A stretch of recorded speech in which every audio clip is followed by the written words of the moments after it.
Two wolf-like creatures were running headlong through the forest, but for some reason, they were running on two legs. It seemed like they were werewolves. Rapid breathing could be heard everywhere. One of the wolves looked at his companion. "Listen, what are we doing here? This place is full of orcs. Why did we come to such a remote place?" His friend winked at him over his shoulder, looked at him and smiled. "Don't worry, the orcs left a long time ago, so don't be afraid." They exchanged glances. "Listen, have you ever wondered what made them leave?" But suddenly there was a loud rumbling. The ground began to shake and crack, and a real earthquake began. The two unfortunate werewolves could barely stand on their feet. One of the wolves shouted, "Listen, bro, it's dangerous here. Let's get out of here fast. I still want to live. Where did you bring me?" But in the end, the two wolves managed to make their way further. There really were no cannibals or orcs here. They had long since fled. The two silhouettes found themselves in front of a large hole. It was a cave. The guys stood there and wondered what had made the other monsters leave. The werewolves began to squeeze forward. The cave was too narrow and it smelled damp and musty. They descended deeper and deeper. Hearing that they were in the dragon's cave, one of the wolves shouted, "Are you tired of living? If you want to go to the other world so badly, then take me with you. Why did you bring me here?" But before he could finish his sentence, the wolf slipped on a slippery rock and fell straight down. His companion wanted to help, but he was too late. And there, deep below the earth, a huge red dragon was raging. He screamed, opening his wide mouth, and his thunderous voice shook the walls of the cave. It turned out that the huge monster was trying to read a book, but unfortunately it was too small for his huge fingers and he couldn't turn the pages. The dragon plopped down on the ground, letting out steam from his nostrils, and grumbled as he tried once again to turn the ill-fated page. Somewhere nearby stood two frightened werewolves, trembling all over and not knowing what to do. A huge red dragon really did live in this cave. The two friends came closer, and one of the wolves looked curiously at what the monster was doing now. What was he doing there, and why was he shouting so loudly? With its huge claws, the dragon tried unsuccessfully to turn over a small leaf. It was the book of the great sorcerer, Terold Krovod, but unfortunately, it was too small and fragile. The red dragon's name was Carcierin, but everyone just called him Aaron. He was a little over 300 years old, which by dragon standards made him quite small, almost a child. Carefully turning the pages, the dragon tried to read. Fortunately, they had good eyesight, so the small print was not a problem. Otherwise, it would have been even worse. For 6 months now, poor Aaron had been trying to read this damn book. He was one of the most stubborn dragons. The wolves crept dangerously close, trying not to make a sound so as not to catch the dragon's eye. But suddenly, the guys exchanged glances. They saw a piece of dragon scale. That was why they had come here. This thing was incredibly expensive on the black market. One of the wolves tiptoed closer and was about to take the treasure for himself, but suddenly something changed. The poor guy felt that everything around him was beginning to shake and rumble, as if the dragon had become angry again. Lifting their heads, the two wolves saw huge rocks falling from above. The two seekers froze in place, staring in horror, already resigned to their fate, and the dragon roared again. "Finally, I found it!" His eyes glowed bright yellow with joy, and he began to turn around. Due to its size, the dragon nearly destroyed the cave. Rocks began to fall from under its massive body. Aaron was about to destroy the cave. His thunderous laughter rang out. "But finally, I found the dragon." He lowered his head and looked with his yellow eyes at the book in front of him. His toothy mouth stretched into a satisfied smile, and his pupils became vertical. But finally, it was the polymorph spell. He carefully held this tiny book with his huge fingers. On one of the pages was the spell I was looking for. It allowed me to change my appearance. Pausing for a couple of seconds, the dragon looked ahead and thought, well, now what? All that remained was to cast the spell, and everything would be ready. Meanwhile, the face of one of the werewolves appeared from under the rubble. The poor guy sighed heavily and finally got out. Thank God he was alive. Seeing such a monstrous spectacle, the werewolf decided to get out of there. Thank God they were alive at least, but it was time to leave. He didn't care about this shitty life anymore. After all, it was more valuable than 2 villages. They began to rush towards the cave exit. Meanwhile, the dragon began to chant a spell in his rumbling voice, and his body began to glow with a strange bluish light as he spoke the words. Finally, the huge monster opened its monstrous mouth full of sharp teeth and growled. The spell began to take effect. There was a loud bang from the ceiling, stones began to fall, and instead of the dragon, a small silhouette now more like a human lay on the solid ground. With great effort, Aaron finally got up. The boy now looked like a normal teenager, except with long hair. His yellow eyes opened, and they still had vertical pupils like a dragon's, but now the boy looked like a real human being. He examined his body. His tail had disappeared, as had his wings. This was completely new to him. Now Aaron looked completely different. It seemed to have worked. The boy clenched his fists and cried out with joy. Finally, everything had gone as it should have. All his efforts had not been in vain. He squinted and broke into a smile. Well, now he had to think about what to do in his new human body. The boy walked forward toward the exit. Finally, he got out of the cave and the sunlight hit his eyes. But Aaron didn't notice that he was already being followed. The boy walked along the ground wearing some kind of rag that served as his underwear. He didn't notice at all that someone had been following him from the very beginning. Not yet fully accustomed to his human body, Aaron felt thirsty after all. Everything has its nuances. The poor guy stuck out his tongue and breathed heavily. At some point, the boy sensed someone's presence and stopped, frozen in place. Someone was definitely following him. He heard a sound behind him, hurried footsteps getting closer and closer. Aaron stopped and looked back. In front of him stood several green creatures with muscular bodies, each carrying a heavy club. They were orcs or goblins. Aaron stopped, opened his mouth, and looked at them in surprise. It was the first time he had encountered such monsters in his new form. The orcs were getting closer and closer, and the poor little guy looked at them with surprised eyes, not knowing what to do with all of them. There were too many monsters. The poor thing froze in place. Damn, before, all it took was a sneeze to make them run away in fear. But now, what to do? I can't handle them. The little boy jumped back when the orcs moved straight towards him. There was real terror in the boy's eyes. He was truly confused and didn't know what to do. Meanwhile, the orcs were already approaching. There was a whole army of them, each wanting to get their hands on the boy and sell him. Finally, Aaron couldn't take it anymore and shouted, "You scoundrels! How dare you attack the red dragon? This is unacceptable!" Suddenly, a whistle sounded in the sky and dozens, maybe even hundreds of arrows flew straight at the monsters. The orcs began to fall one after another under this rain, and their cries could be heard, but it seemed that nothing helped.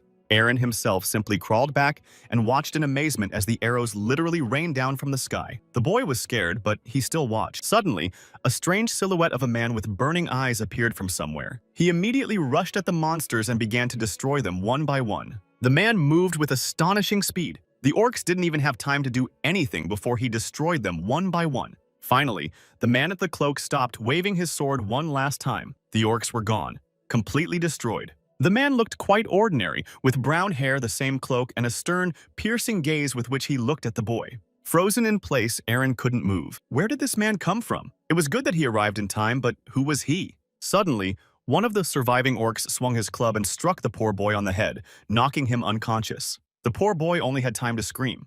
The continent where the events took place was divided by a snow-covered mountain range, with snow caps and incredible frost everywhere. Somewhere deep here lived the oldest dragon, several thousand years old. Somewhere in the distance, among the magma and molten rock, a silhouette appeared, and a concerned voice was heard from somewhere. Before us stood a woman suspiciously similar to Arena. It was his mother, the oldest of all dragons. She looked sternly ahead and cried out, "Why did you give my son a magic book?" Suddenly, the lava began to boil, and a silhouette appeared from it. The woman did not move from her place but simply stared ahead with stern eyes.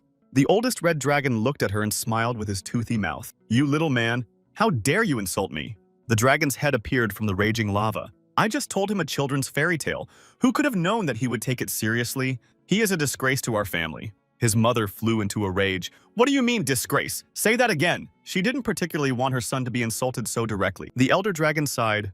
"This boy is the first who dared to leave our clan. He will definitely leave his mark on history. Rest assured." His mother continued to rage. "Are you laughing now, or is it just me? You're not even scared." The dragon smiled. "Fine. As soon as he shows up, I'll punish him for sure." The woman just snorted and looked at him with furious yellow eyes. She was clearly angry with her son, but now she was more concerned for his safety. She sighed quietly. "Of course, a dragon with dementia who does nothing but lie around in his cave. What else can you expect?" The elder flew into a rage. "Come on, repeat that."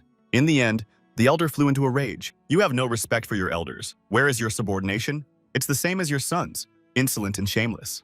But it seemed that the woman didn't care. She just stared at the dragon with furious eyes and wanted to find her son at all costs. Suddenly, they were interrupted by another man with the same fiery red hair who appeared from somewhere. "Hey guys, can you keep it down?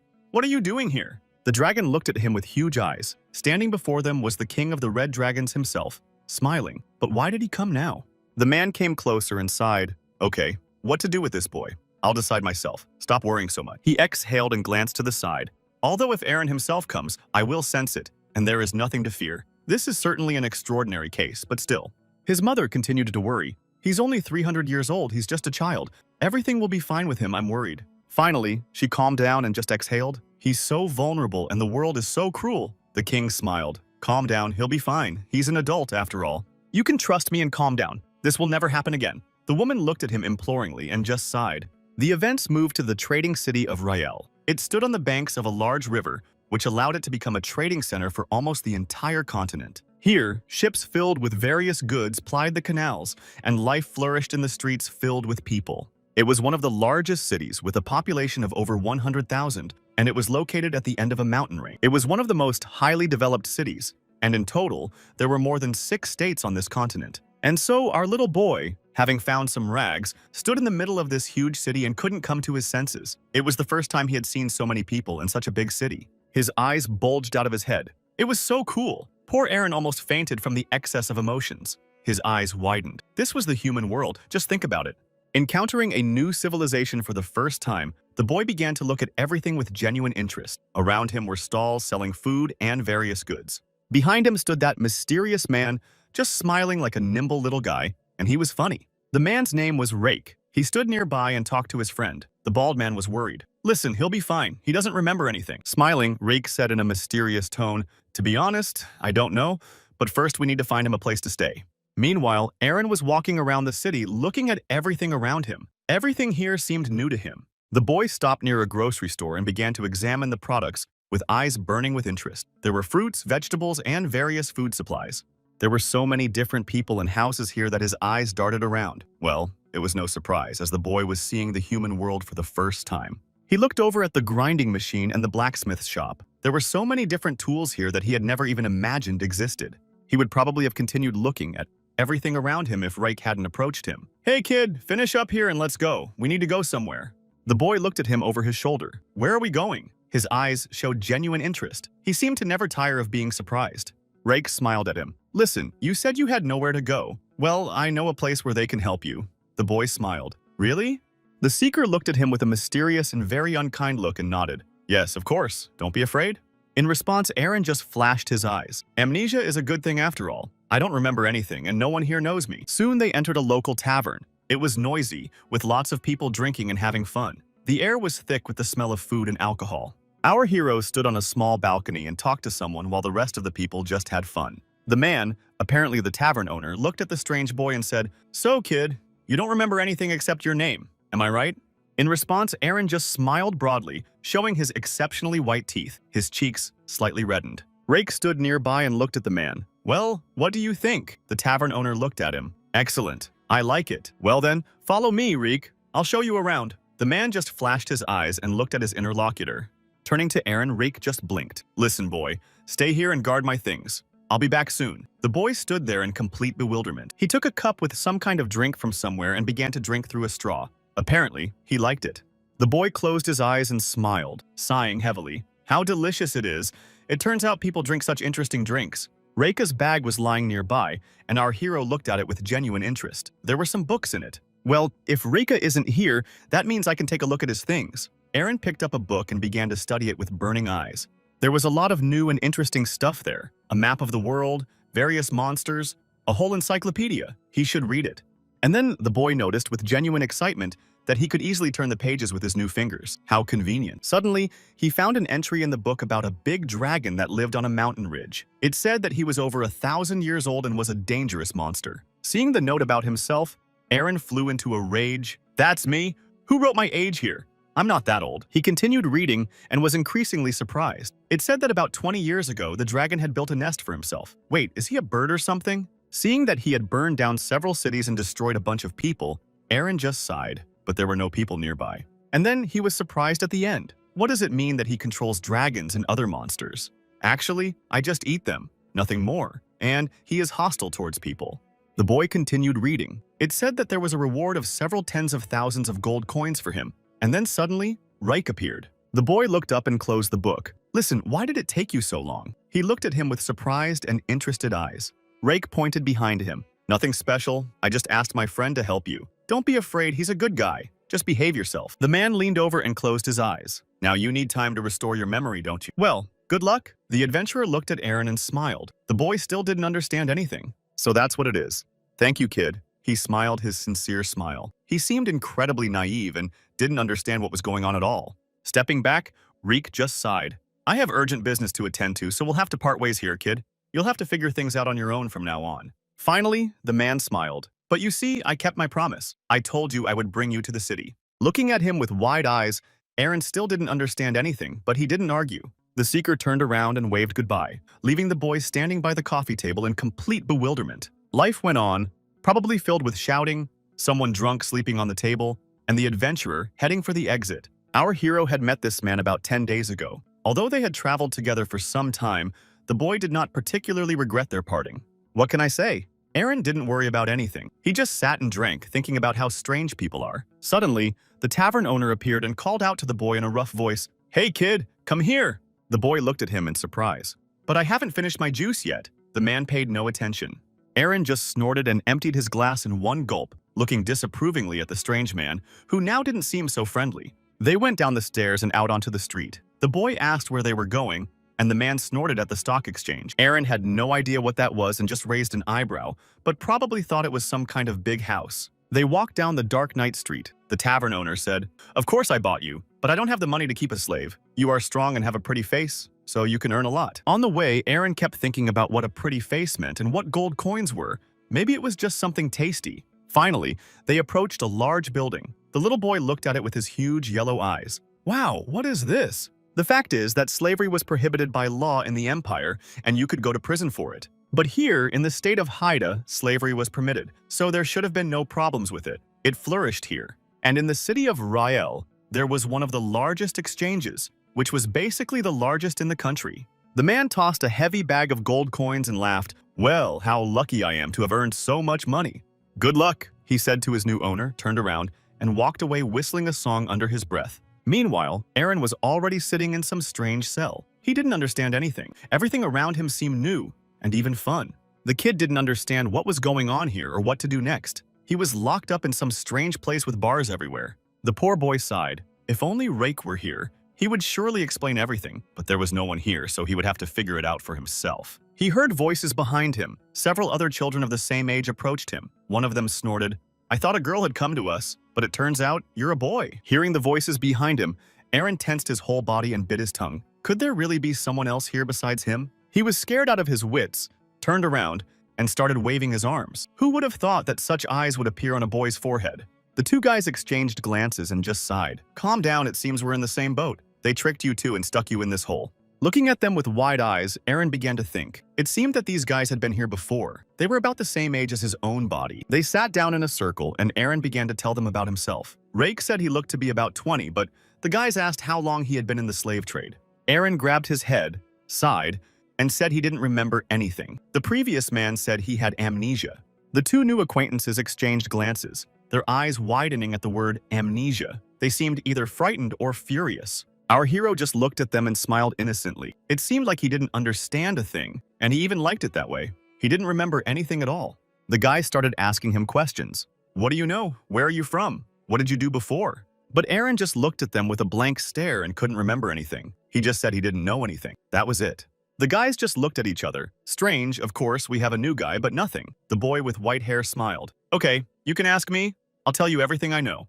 Realizing that they seemed like good people, he just smiled and looked hopefully at his new acquaintances. They sat down in a circle and started talking. Their conversation lasted several hours, and Aaron learned a lot about this world. For example, about the local currency, which was gold coins. At first, he thought it was some kind of food, but it turned out to be a payment system. He listened intently, his eyes wide open. He also learned about the local government, the slave trade, and everything else. Finally realizing that he had simply been sold into slavery, Aaron was horrified and jumped up. "So you're saying that I was just sold?" The black-haired guy just exhaled. "So you only just realized that you were deceived. What a trusting young man you are." Hearing such unpleasant news, Aaron flew into a rage, gritting his teeth and his face becoming contorted with anger. That's why they took such good care of him.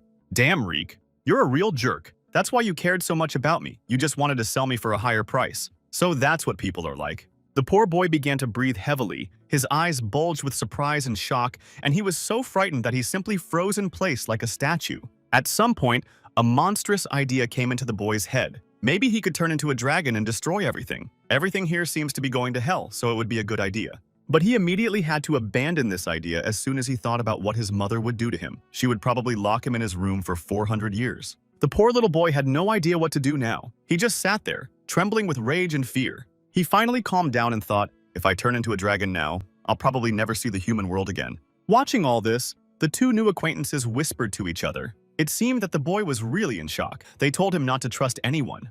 The boys exchanged glances and sighed. Well, it's too late to panic now. All we can do is pray that you'll be sold to good people. They started to get ready for bed. We've been talking for a long time. It's time to sleep. It's late. We'll discuss everything tomorrow. Don't worry so much. Aaron just looked at them and thought, okay, for now, I'll do what they say. They seem like good guys, but I definitely can't trust anyone. He had already started to crawl under some kind of rag. Okay, I'll wait until morning, and then when I find myself in a deserted place, I'll turn back into a dragon. He lay down on the cold concrete floor and continued to snort. Then I'll find the one who bought me, eat him, and turn back into a human. With thoughts of his brilliant plan, the boy fell asleep, smiling constantly. How clever I am. Everything should work out. A few weeks after Arena was sold, the day arrived. A large crowd gathered in the Great Hall, all wanting to buy slaves. The first contender was brought out. He was a shabby, poor herald who waved his arms and called out to buyers. Among all the slaves, there were even elves. They sat huddled together and looked with frightened eyes. They had heavy shackles around their necks. Almost all of the city's aristocracy had gathered in this hall. Rich people wanted to buy slaves at a good price, and their voices could be heard everywhere. Finally, our hero was brought out. Aaron walked forward, surrounded by several soldiers in armor, and there were also several slaves with him. The boy came out for everyone to see. He was a little scared, but he watched and listened with interest to what all these people were saying about him. Yes. The boy turned his head in search of any answers, but everywhere he looked, people were shouting. They seemed to be delighted with his appearance. Turning his head, the boy still couldn't understand anything. The people were very strange. What were they doing? Several aristocrats stood on the balcony, and shouts could be heard everywhere, each offering their own price, which increased with every passing second. But when someone offered 5,000 gold coins, everyone fell silent and turned their surprised heads to the side. There stood a man with a crooked smile on his face. He raised his hand. He didn't look very pleasant, and it was clear that his thoughts were not at all kind. But suddenly, his bid was outbid. It was a man standing nearby in a dark robe. He raised his hand and named his price. While the others haggled, Aaron just stood nearby and watched, listening to all the strange conversations. In the end, he began to get bored himself. God, someone buy me already. I don't care. Just let it all end. But suddenly, someone's hand shot up and named a fabulous sum of 10,000 gold coins. The hall instantly fell silent. This price was named by a man in shining white armor. He looked more like an angel, apparently some kind of knight from a noble family.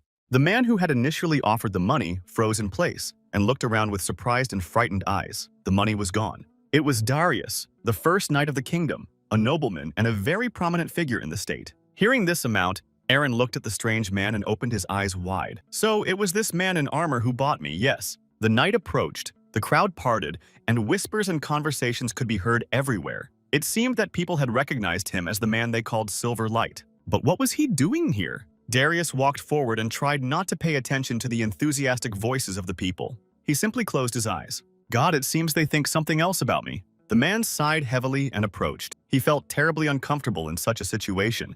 It's better to keep quiet. Aaron just looked at him with eyes full of interest and some hope that this damn auction would finally end. Stopping, the knight asked in a loud voice, well, does anyone else want to raise the bid?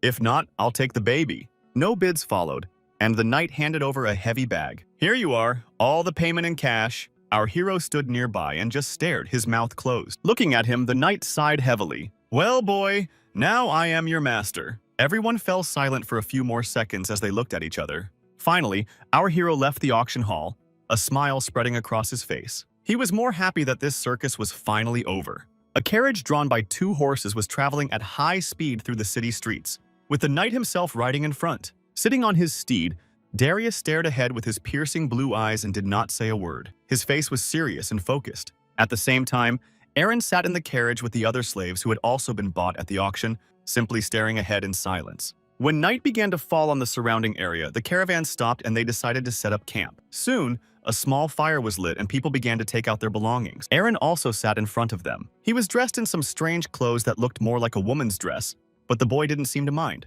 People kept looking at him with strange eyes. The woman sitting next to him covered her mouth with her hand so as not to laugh. Meanwhile, our hero just sat and ate bread while the others whispered among themselves. Just think, in that dress he looks just like a princess. Our hero simply ignored them and ate the bun with great appetite. After all, at the exchange he was fed some kind of gruel, but here he finally had normal food. Starting to chew vigorously, Aaron thought, okay, they bought me. What next? Are they really going to keep transporting me in this cart? What are they going to do? They're strange people, after all. On the other hand, they seemed like nice people and were quite kind. They gave me new clothes, fed me, and kept me warm. Compared to what I had before, it was a gift. The boy looked at them sideways. Although they could turn out to be just as cunning as that Reich and deceive me, so I should be a little more careful. Finally, Darius came closer and asked the chewing boy in a calm voice, "Listen, what's your name?" Distracted from his meal for a moment, Aaron raised his head and said his name loudly, breadcrumbs flying out of his mouth. The man came closer and leaned over. "Listen, kid, aren't you curious why we fed you and dressed you in such strange clothes?" The knight approached and placed his hands on the boy's shoulders. "You probably don't understand because you used to be a slave. Now I will explain everything to you, but don't be afraid." Aaron looked at him with surprised eyes. The man continued, "From this day forward, you will play the role of the princess of our state, Lady Ione." For a second, the whole camp fell silent, and even the people who were carrying things stopped and looked at the boy. Aaron asked, "So I have to pretend?" The knight was still holding the boy by the shoulders. "We are the knights of the kingdom of Karsel, whether you understand it or not." He looked at him kindly. "We are now heading to another kingdom, and unfortunately, Her Highness was unable to join us for certain reasons, and we didn't know what to do. But we found you." Aaron looked at them with surprised eyes and tried to figure out what this man wanted from him, while it was clear that he was now a princess. Finally, he understood and was even happy, but what luck. First, I was an ordinary slave, and now I've been promoted to princess. How quickly this world changes. Raising his head, Aaron looked at the knight and asked with interest, "Listen, who is your princess anyway?" The man grinned and said, "It doesn't matter. Just do what you're told. That's enough. If you just sit here." Aaron smiled, seeming to begin to understand. Looking at him, Darius smiled kindly. "For now, just sit here and rest. You're safe, kid. There's nothing to be afraid of." Finishing the conversation, the man turned around and quickly walked back to the others, his cloak billowing in the light breeze. Left alone with his thoughts, Aaron continued to chew his bread. "So, I just need to pretend to be a girl. Yeah, that's easy enough. Well, basically, they're like the knights of the kingdom. If something happens, I'll just turn into a dragon and eat everyone. Nothing complicated." Night fell, and our hero was still awake, sitting somewhere on the outskirts and looking at the starry sky, where a bright moon had already risen. He heard a voice behind him. It was the woman with the kind face. She was carrying some bedding. Looking at the boy, she asked, "Are you still awake? Tomorrow will be a difficult day, so you'd better get some rest." Aaron looked at her over his shoulder. "Good evening, ma'am." The woman smiled kindly and looked at him. "You can just call me Rice." Her eyes were kind. Hearing this, the boy just smiled and looked at her with inexpressible gratitude. This woman seemed very kind to him and seemed like a good person. He got up from his seat and came closer. "By the way, Rice, can I ask you something?" The woman turned around and nodded. "Of course." Aaron pointed at the knight. "Tell me about this man. Who is he and why did he buy me?" "This man's name is Darius von Goldbruff. At a young age, he became a knight of the royal family, and in a couple of years, he took the title of first knight in the kingdom. He is a very distinguished person.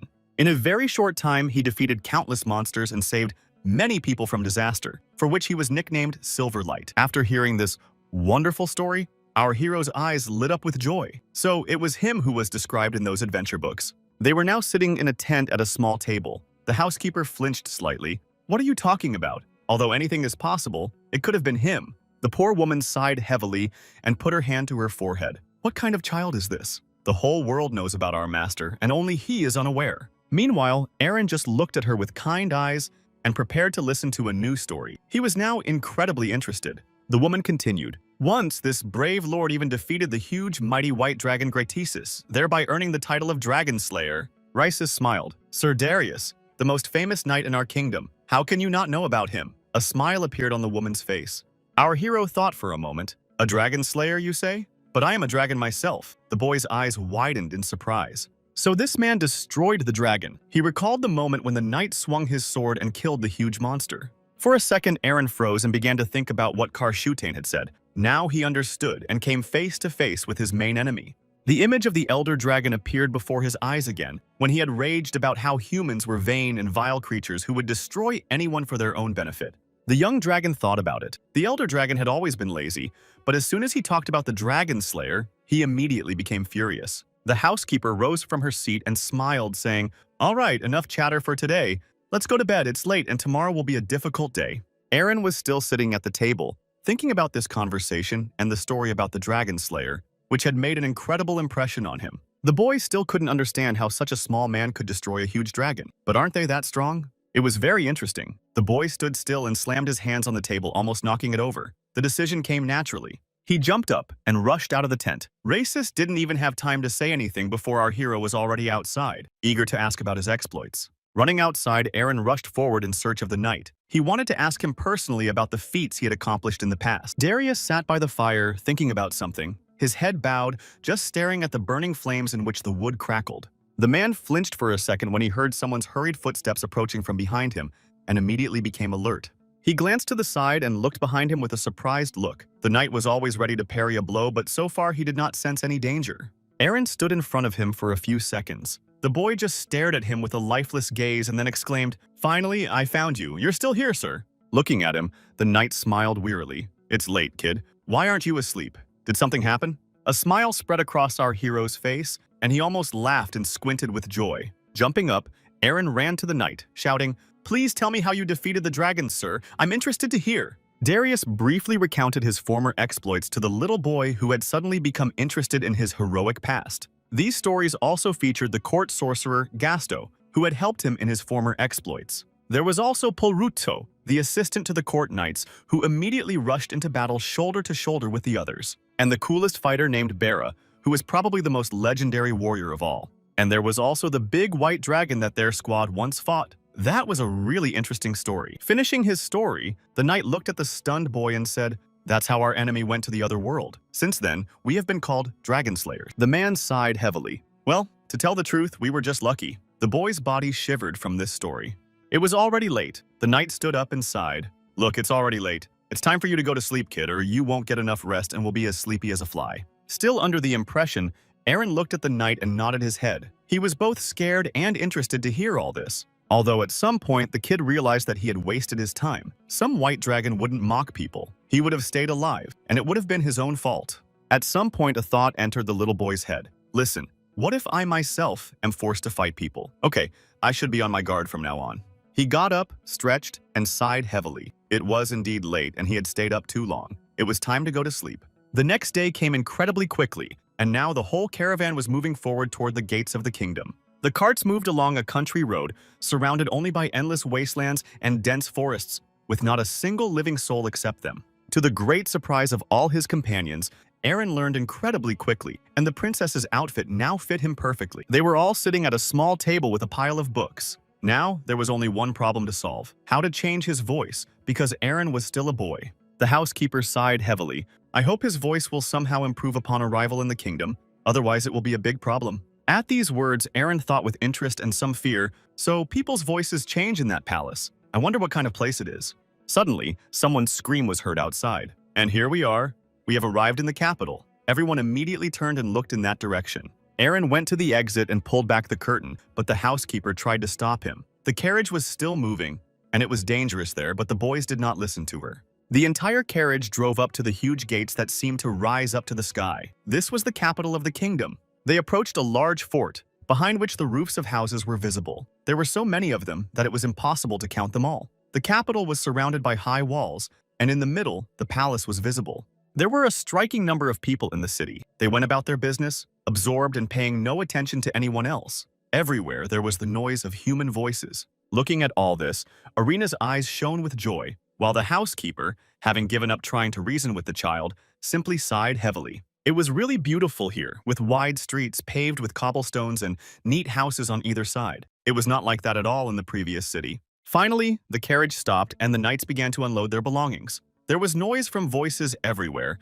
and it was even somewhat unfamiliar. The knight stopped, jumped off his horse, patted it on the side, and approached the royal palace. His face was serious and focused. It was clear that the man was accustomed to taking his work very seriously. The housekeeper followed him, along with Aaron. The boy peeked out from behind the woman's back and looked around with interest. They stood in front of the colossal palace, and the boy froze in his place and stared with wide eyes. The housekeeper said, "From now on, you will live here, but only for a moment." Our hero opened his mouth in surprise. He had never seen such beautiful buildings before. All he had ever lived in was a cave. They arrived at the kingdom's fortress. Inside, it was simply beautiful. Small fountains, neat streets, a courtyard, and lots of greenery. The housekeeper led the newly minted princess inside and explained the layout of the castle. "Okay, you can stay here for now," she said, pointing to a room. "For now, you just need to get used to the royal fortress." Aaron looked at the interior decoration with interest and some caution. "Try to remember everything well." The boy opened his eyes wide and carefully studied the layout of his new, very strange home. They stopped in front of a large room. elegantly furnished in the latest fashion. Everything here was incredibly elegant and beautiful. They approached the door, and the housekeeper said in a serious voice, "From today, you are no longer Aaron. You are a princess. Try to remember that well." The boy laughed, narrowed his eyes, and nodded his head. "Of course, we'll do everything." He even seemed to be somewhat amused by his new role. Seeing his reaction, the housekeeper was horrified. No, that's not right. I said you are now a princess, so behave accordingly." The boy froze in surprise and looked at her. "Are you serious? Is it really that bad? How do you think I should behave?" The woman continued to lecture him. "Remember, you are a princess and must behave like a princess. Do you understand?" For a second, Aaron froze, trying to process everything he had just heard. It was too complicated for him. He was not used to royal etiquette. But Rhesus seemed satisfied. The woman just sighed heavily and looked away. "Well, that's something." She turned and went about her business, saying one last thing. "Now rest before tomorrow, Your Highness," leaving the boy completely baffled. All this time, Aaron was trying to figure out what to do next. He just stood there and stared at the door of his room. A new life begins right here and right now. But his bewilderment was immediately replaced by excitement. So in the near future, he would be living in this beautiful place. Wow, that's so cool. Bursting into the room, Aaron froze. Everything around him was so beautiful that it even sparkled in the daylight. Wow, this is so cool. The boy clenched his hands into fists. There were only cool, incomprehensible things here. He was terribly interested in everything he saw and wanted to examine everything as quickly as possible. He approached the flower pot and began to touch the flowers with careful movements. And what is this cute creature? How beautiful. He stopped and suddenly looked up in surprise. A strange portrait hung in front of him. Looking closer, the boy realized that it was a girl. Judging by everything, it was the princess he was dressed up as. But this girl's face was exactly like his. Next to it hung a sign, apparently from one of her fans, with countless compliments. Aaron looked at the portrait. So that's who they dressed me up as. Suddenly, there was a knock at the door. Thinking that his food had arrived, the guy jumped up and ran to the exit. "Oh, I almost forgot. I have to behave properly." He deliberately raised his chin high, straightened up, and now really looked like a real princess, as elegant as one should look. "Come in, please," he said, standing up straight, deliberately using a formal voice and taking a deep breath. He snorted and looked at the door as it creaked open, and the silhouette of a girl appeared. Aaron was still standing in his place, watching. It was indeed another maid. She was dressed in a maid's uniform and had a kind face. Her aquamarine eyes smiled as she stepped forward and immediately smiled. "Wow, she looks just like a princess." After such a reaction, Aaron lost all his composure and looked at the strange woman in surprise. The maid immediately waved her hands. "Oh my, how absent-minded of me. My name is Mina. Nice to meet you. I was a maid to the princess and now I guess I'm yours." She immediately began to circle around our hero and examine every inch of him. Aaron felt very uncomfortable with such an abundance of attention. Wow, he doesn't even have hair on his legs. What smooth skin. The guy had no idea what he had done to deserve such close attention. He felt terribly uncomfortable. The maid continued to chatter at such a speed that her words merged together, and it was impossible to understand her. Finally, the poor guy cringed. "God, she's so clingy. How can you talk so much? When are you finally going to shut up?" "My head is spinning." With a heavy sigh, the maid looked at the already exhausted Aaron. "All right, I'll tell you a little bit." The maid winked. "Well, I'll be the only one serving you because I'm the only one who knows your little secret. After all, we don't want anyone to suspect a switch." "Yes." She came closer and hugged the boy around the shoulders. "In other words, we'll always be together now." Aaron shuddered. "Oh, not that. You're the last thing I need." They froze like that for a few seconds. The boy didn't know where to start. He was already tired of this chatty young lady, but she didn't want to leave. Finally, Mina realized that she was talking too much and immediately apologized. "Oh, I'm sorry, I'm talking too much. You just surprised me so much." She immediately moved towards the tray of food. "You must be hungry after your trip. Don't worry, you'll get a good bite to eat now. Help yourself." Under the lid was a whole baked chicken, its crispy skin glistening in the sun and looking incredibly appetizing. Aaron was immediately delighted by such a delightful sight and smell and almost choked on his saliva. But at last he would be fed properly. Seeing his reaction, the maid immediately broke into a sly smile, apparently pleased that her work had been appreciated. "Well then, bon appétit." Without waiting for an invitation, Aaron immediately moved toward the table with the chicken, almost tripping several times along the way, and began to eat. Evening came. Aaron and his new friend walked through the countless corridors of this large castle, looking at everything. The boy turned his head in an attempt to understand how everything was arranged here. Everything seemed surprisingly new and unusual to him. Chandeliers hung from the ceiling, lighting the way. Everything here was incredibly cozy. They moved deeper into the palace. The maid led him to some doors. Aaron stopped and looked ahead with surprised eyes. "Is it here?" She came closer and knocked on the massive wooden door with her knuckles. Nothing happened for several seconds, and they just stood there. The door suddenly opened with a slight creak, and the stern face of a man appeared, and his voice was heard. "You're late." They went inside. Arena sat down at a small table surrounded by many books. It was most likely some kind of library. The man approached him and began whispering strange words. The maid stood rooted to the spot, looking ahead with a frightened gaze. Apparently, she didn't particularly want to see this, but she had no other choice. The wizard touched our hero's neck with his hands and began to cast a spell. The boy felt a strange energy spread throughout his body, unlike anything he had ever felt before. Everything around him began to rise, and a small whirlwind appeared, ruffling the boy's hair. Aaron stood rooted to the spot and simply watched what was happening. When it was over, the sorcerer looked at the boy and snorted, "Well, success. The spell worked perfectly." Aaron wanted to say something or curse, but suddenly, something changed. He heard something he did not expect at all. His voice was much thinner than before. Aaron jumped up from his seat and grabbed his throat. "What have you done to me? Why is my voice so squeaky? Why am I talking like a girl?" The housekeeper standing nearby just clapped her hands. "Now he really does look like a lady." The maid looked at the sorcerer. "Mr. Gaster, thank you so much. You have helped us immensely." The sorcerer smiled, clearly pleased with his work. "Now this child is indistinguishable from a young princess. Everything worked out. You can rejoice." And the doors flew open and Rhysys entered the room. The woman clapped her hands. "Sir, you are a genius. I heard that this spell is not easy to cast, but you succeeded." Behind the housekeeper stood the knight Pluto watching. The sorcerer smiled. "There's nothing complicated about it.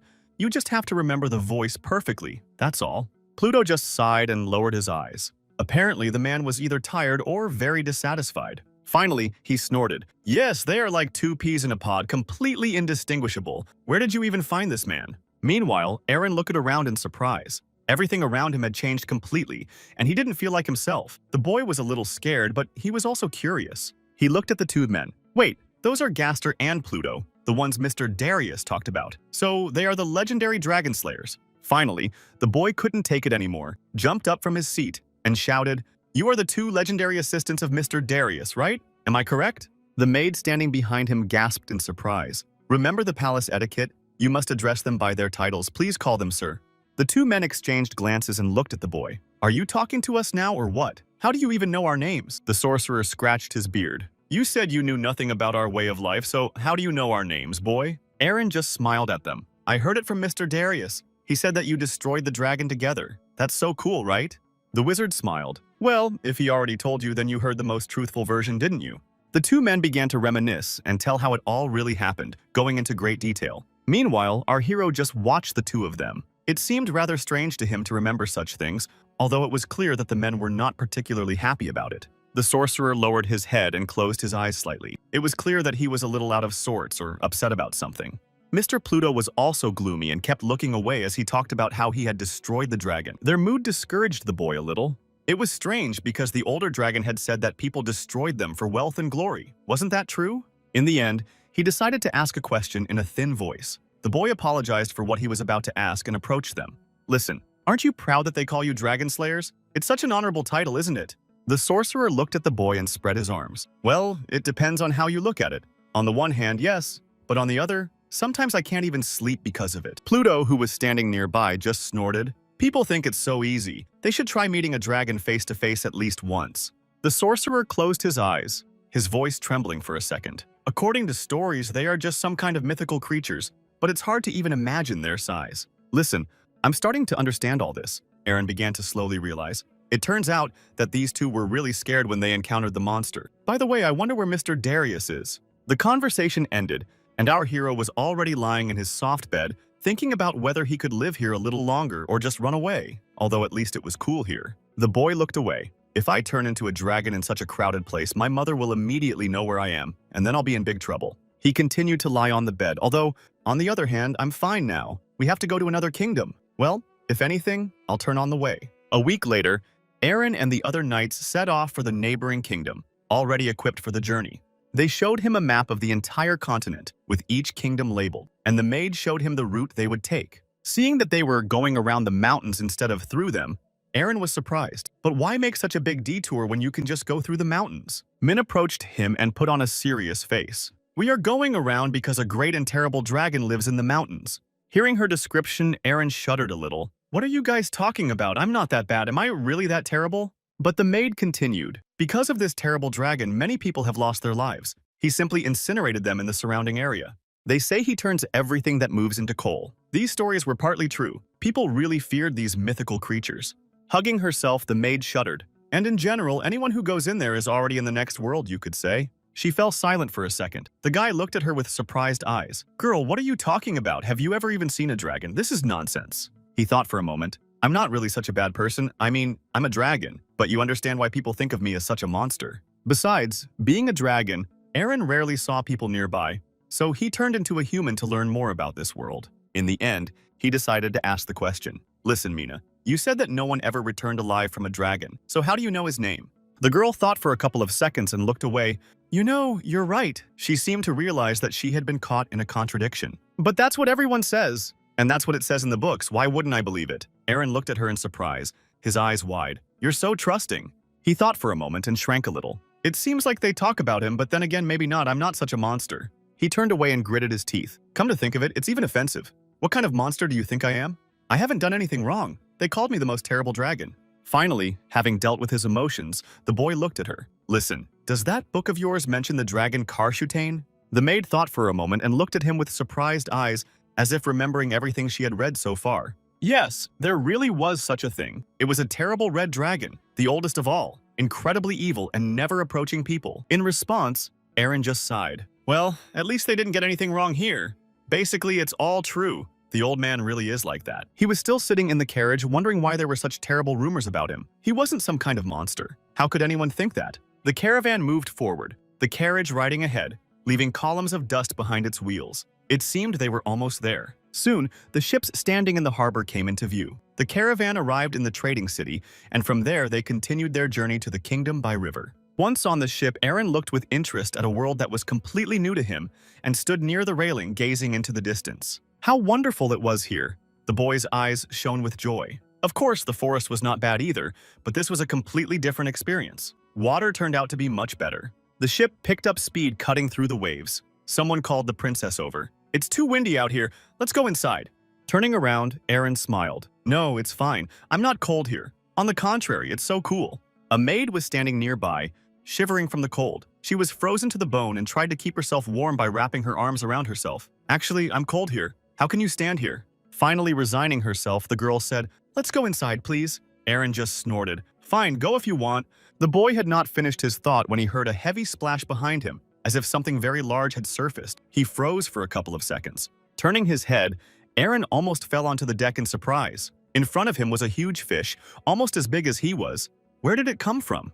But it was so cool that the boy leaned over the side to get a better look at the strange creature. The sea surprised him more and more every time. Seeing the newly minted princess leaning over the side, the maid looked on in surprise and horror. She's going to fall overboard. The ship continued to pick up speed and moved along the riverbed. From there, the maid's cry was heard. Your Royal Highness, you're going to fall! Finally, in the evening, the ship docked at a small pier. It was the port of the kingdom of Batran, where they were headed. The sun was already sinking toward the horizon. When the last rays of the setting sun painted the sky a bright burgundy, Aaron, along with the maid and the rest of the squad of knights, descended onto the pier, where they were already waiting for them. All this time, our hero tried to behave as naturally as possible for a princess, not forgetting the lessons of palace etiquette. Taking their seats, they set off along the wide streets of the kingdom straight to the main palace. Instead of a carriage, they had a small cart. Aaron looked at everything around him with genuine interest. For him, it was a whole new city. A helpful concierge was waiting for them at the palace gates. The man bowed. Of course, we are not as luxurious as your kingdom, but I hope you will enjoy your stay. The heavy doors closed behind them, and the concierge disappeared somewhere deep into the palace, leaving the guests in their new room. The decor here was not pretentious, but quite cozy. The bed was soft, the room was tidy and tastefully decorated, and it was clean and spacious, which was good. Our hero's eyes sparkled with joy. He already seemed to like it here. There were so many new and interesting things. Let's take a good look at everything. But he was immediately interrupted by a maid. Your Royal Highness, please focus on your studies. You are in the capital, so you must know at least the basics. After these words, Aaron just shrugged. God, she ruined the whole mood. How much more can I take? You're so annoying, but there was no choice. Soon they were called to dinner, and our hero was already sitting in a comfortable chair in front of a large table laden with exquisite dishes. He had to learn palace and table etiquette. The guy tried to hold a small fork gracefully and eat as elegantly as possible. He deliberately snorted and wiped his mouth with a small napkin. God, what meticulous creatures people are. It's just food. Why all these formalities? You can just eat with your hands. Oh well, never mind. The main thing is that it's very tasty. Thinking about this, Aaron put another piece of fresh meat into his mouth. Suddenly, his meal was interrupted by a strange guy. He sat down next to him without invitation and said hello. Good evening, ma'am.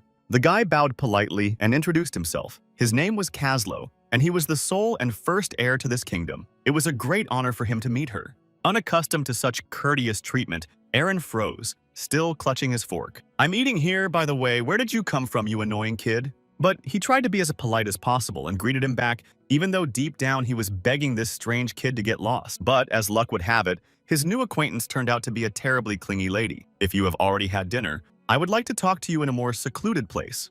Of course, Aaron wasn't full yet. His dragon appetite was much greater than a human's. But I haven't finished eating yet, the maid cried out from somewhere behind them. The poor guy immediately felt a quick but very strong push under his ribs. But he could have said it more gently, why start a fight right away? Or at least she could have cut her nails. This maid had amazing claws just like a dragon. God, people are scary. Putting on a deliberately good-natured face, the maid said, You're just in time. We're finishing up now. Of course you can talk. Alone. Aaron just looked at her with a furious gaze, gnashing his teeth. Damn. Even today he didn't have time to eat properly because of this brat. The prince, seemingly unaware of anything, just looked lovingly at his new acquaintance. You'll be very surprised when you learn her little secret. With great displeasure, Aaron followed the clingy prince, and now they were standing on the balcony talking.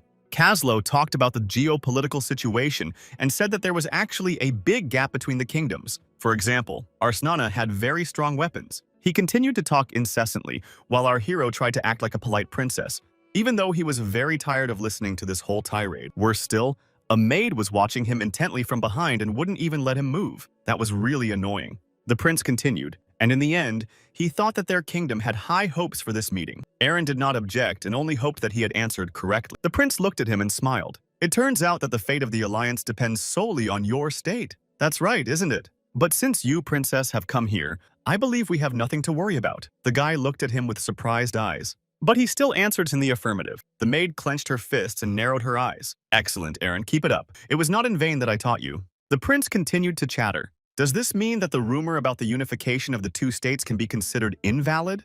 Besides, our kingdom is located between the two states. The prince looked and smiled. Our hero had no idea how to respond. Kaslo continued to talk. He initially believed that it would be foolish to convene a council based on such unconfirmed rumors. All this time, Aaron just stood there and remained silent. He tried to play the role of the princess and kept his mouth shut so as not to say anything unnecessary. Although inside he felt terribly uncomfortable. This kid talks too much and I'm silent all the time. Maybe he thinks that Aaron is uneducated and can only speak in memorized phrases. Finally finishing his monologue, the prince looked at him. It seems to me, madame, that you have too few guards. Aaron looked at him in surprise. Is that so? He sighed. We live near dense forests where you can encounter monsters. And you have so little security. Aren't you afraid? In response, Aaron just shrugged. Not enough, yes, but so what? What answer do you want to hear from me? What am I supposed to say? Just then a maid interrupted the conversation. Your Highness, it's getting dark and the air is getting cold. Please come inside. This time, Aaron was genuinely glad of the woman's intervention and, saying goodbye to the prince, quickly retreated inside. But the prince did not want to be left behind. He even wanted to accompany the young lady. After all, I have several hundred first-class fighters at my disposal, and I myself am quite strong. The maid and our hero stopped when they saw the coat of arms on his sword. It was an engraving of a lion, which only the Order of Knights had. The housekeeper looked at the boy with a piercing gaze. Such a coat of arms is given only to extraordinary fighters. They must be strong and very brave. It turns out that this guy is not so simple. Kaslo constantly hung around Aaron. It's clear why he offers his help. It seems he's fallen in love, or something worse. The fact is that their own kingdom of Carcel is considered the most economically stable at the moment. Therefore, although the kingdom itself is not a threat, it is still... What is this dandy's purpose in trying to get close to the princess? A terrible thought crossed the maid's mind. If it's a marriage proposal, it couldn't be worse. Deciding to end this pointless conversation, the maids intervened. We are, of course, immensely grateful to you, but we are not as weak as your royal highness. The woman smiled. Yes, I understand perfectly well that there is only one knight in our delegation and his name is Pluto. Hearing this name, the young prince froze for a couple of seconds. His eyes widened in surprise, and the boy didn't even seem to know what to say. Then he exclaimed in surprise, "Are you talking about the very dragon slayer of legend?" It turned out that the legendary Pluto had indeed come with them. accompanied by the young princess, and was standing guard somewhere nearby. The next day, they set off for the capital. Our hero still had a long and very exhausting journey ahead of him. He was already sitting in the carriage. The boy leaned against the glass and pressed his nose against it, looking at everything around him. The housekeeper tried to reason with him, but it was useless. How boring! Adventure books told stories about monsters and brave knights, but here there was nothing but endless forest. And then there was that annoying guy. Were all these stories just lies? So far, apart from endless conversations, Aaron had seen nothing. He moved away from the window and looked at the maid with an irritated look. Mina, as if not noticing any of this, said, "Let's sit down and get comfortable." Sitting down on a small sofa, Aaron snorted, "How strange. You said there were many monsters here, but so far I haven't seen a single one. Only an endless forest." Mia made it. Raising her finger, the maid said meaningfully, "That's right, because we are protected by the brave knights. There are more than 400 of them. Would any monster dare to approach such a huge army? So you don't need to worry." However, our hero was more upset. How boring it is to just sit in a carriage and look at the forest. He even almost fainted. It's just unbearable. Seeing the guy lean back, the maid screamed and rushed to him. Aaron collapsed on the soft sofa and the maid continued to wail, "Sit up straight, someone might see you." But the guy was only interested in one thing. Where was the adventure? Finally, when night fell, the group set up camp somewhere nearby on a small hill where several tents were already standing. Seizing the moment, the young prince talked to Pluto and asked him all about his past exploits. The man tried to be polite and told him everything. Castle constantly chattered, "I heard that the brave knight Pluto struck the dragon right in the head with one blow." The experienced fighter just sighed. "My God, has that damn rumor reached you too? Oh, that gossip, how much more can I take?" The man sighed heavily, tipped a bottle of some drink into his mouth and tried to control himself. But inside, he was very angry. "If you're already spreading rumors about me, then why am I not the main character in this story?" The prince just looked at him with surprised and bewildered eyes. Maybe he could tell him a little bit after all, but he couldn't bring himself to do it. In the end, the man sighed heavily and waved his hand. "You are too generous, your highness. My skill with the sword is not that high." But the boy did not stop. "You are only 27 years old. I hope that I can be as strong as you." Pluto just glanced at him. It was very unpleasant for him to talk about it. Envy tormented the man. He wanted to be the main character. When the young man asked about sword skills, the experienced hunter said it was nothing special, more like an innate ability. Besides, Darius is better than me at everything. The young prince couldn't believe his ears and just cried out, "Is it true? Is this man stronger than you? You are probably the strongest people in the world." The knight lowered his head. He was already quite tired. Out of pure politeness, he couldn't end the conversation. "If you train hard, your highness, you will become the same. But unfortunately, there is one thing." Hearing this, the prince became alert and began to listen incredibly attentively. The man came closer and began to whisper, "No matter how strong we think we are compared to a dragon, we are just small insects, that's all." He turned and walked away into the depths of the camp. Everything around him was going on as usual, and the atmosphere was peaceful. A few meters away, Pluto and the maid were talking. Everything seemed to be going according to plan, but something was bothering the woman. She asked, "Are you sure Aaron really needs to be at this meeting? He has no connection to our family." The experienced fighter just remained silent and looked into the distance. His expression showed that it was difficult for him to talk about it. This guy is just a slave. While the two were talking, our hero was just lying quietly in his bed snoring. He was very tired from this exhausting conversation and wanted to rest. Soon, the entire motorcade approached the capital of Arcanas. It was a large city surrounded by defensive walls to protect it from local monsters. The royal motorcade moved along the main street, everyone stepping aside before it and looking at the new arrivals with awe. Among them was Pluto, who, along with the others, looked ahead with a stern gaze and studied the situation like a true soldier. Our hero was also there, looking with surprise and interest through the carriage window at the new kingdom. Soon they arrived at the main palace, where the king himself was waiting to greet them. Everywhere there were exquisite dishes and beautiful decorations. Once again, assuming the role of Princess Erin, he approached and, lifting the hem of his dress, introduced himself. "At your service, your majesty." Standing before her was King Zaytrell, an elderly man with a kind but foolish face and narrowed eyes. "Welcome, princess. Just a few years ago, you were just a little girl, and now you have become a beautiful young woman." Erin politely inquired, "How is your health?" A maid stood nearby in the crowd, looking at her charge with admiration, as if she were her own child. "Even the king cannot tell you apart. Excellent work." Next was the young prince, Castle. He politely introduced himself. "At your service, your majesty." The king bowed kindly. Pluto crept up behind the king unnoticed and introduced himself in a loud voice. The king was even a little frightened by such force. Erin watched all this from the sidelines, simply looking and wondering what kind of people they were. But that's how dragon slayers are welcomed. Seeing how the king looked at this knight, The young man wondered if they were truly world-famous celebrities. Hearing that dinner would soon be served, our hero licked his lips. Great, at least we'll get something to eat, but the maid immediately stopped him. Wait a minute, Your Highness. The heirs of the other kingdoms have also arrived. Would you like to greet them? Several noblemen were already standing there. The guy looked at this maid imploringly. Listen, maybe we can eat first, but Mina was adamant. This is more important, Your Highness. Our hero had no choice but to agree, sighing heavily. God, it's so hard to be a princess. I'm already exhausted and it's not even over yet. Meanwhile, the balls continued, and he had to socialize with all these sheaves. It was incredibly difficult. The voices of the aristocrats could be heard from the window.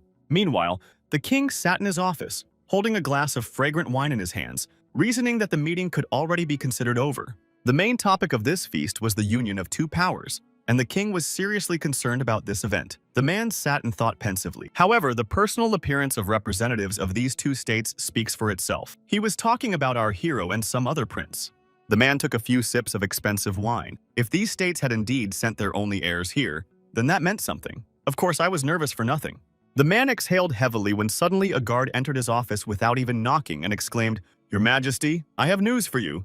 A warrior from the southern border has arrived. The king looked at him with surprise. Something has already happened. The guard was very discouraged and frightened. The man breathed heavily and tried to pull himself together, but his face betrayed his fear. Hearing that the army of the kingdom of Carcel, his army of many thousands, had attacked our own states, the king was horrified. He couldn't take it and cried out. The glass slipped from his hands and fell to the ground, breaking and spilling wine all over the floor. With a voice trembling with fear, the king demanded a more detailed report. What was the situation? What was going on there? It seemed he was completely unaware. Falling to his knees, the soldier began to recount the events, gasping for breath. They were attacked across the mountain range. It seems that Mr. Darius is leading them.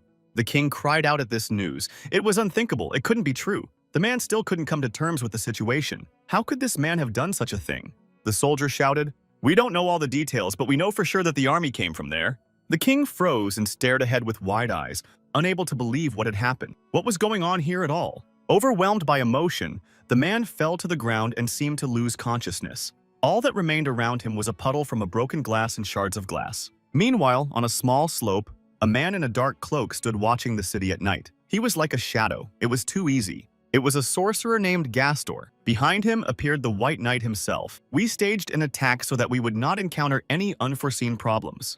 That's right. The surprise attack was a success. Two men stood on the slope and watched what was happening. So far, it was a one-sided battle. The knight looked at him and snorted. There was nothing to be done. These were the rules of battle. The interests of our state were more important than the lives of soldiers. The outcome of this battle was known from the very beginning. The sorcerer watched and remained silent. He saw how his kingdom's army was crushing the enemy.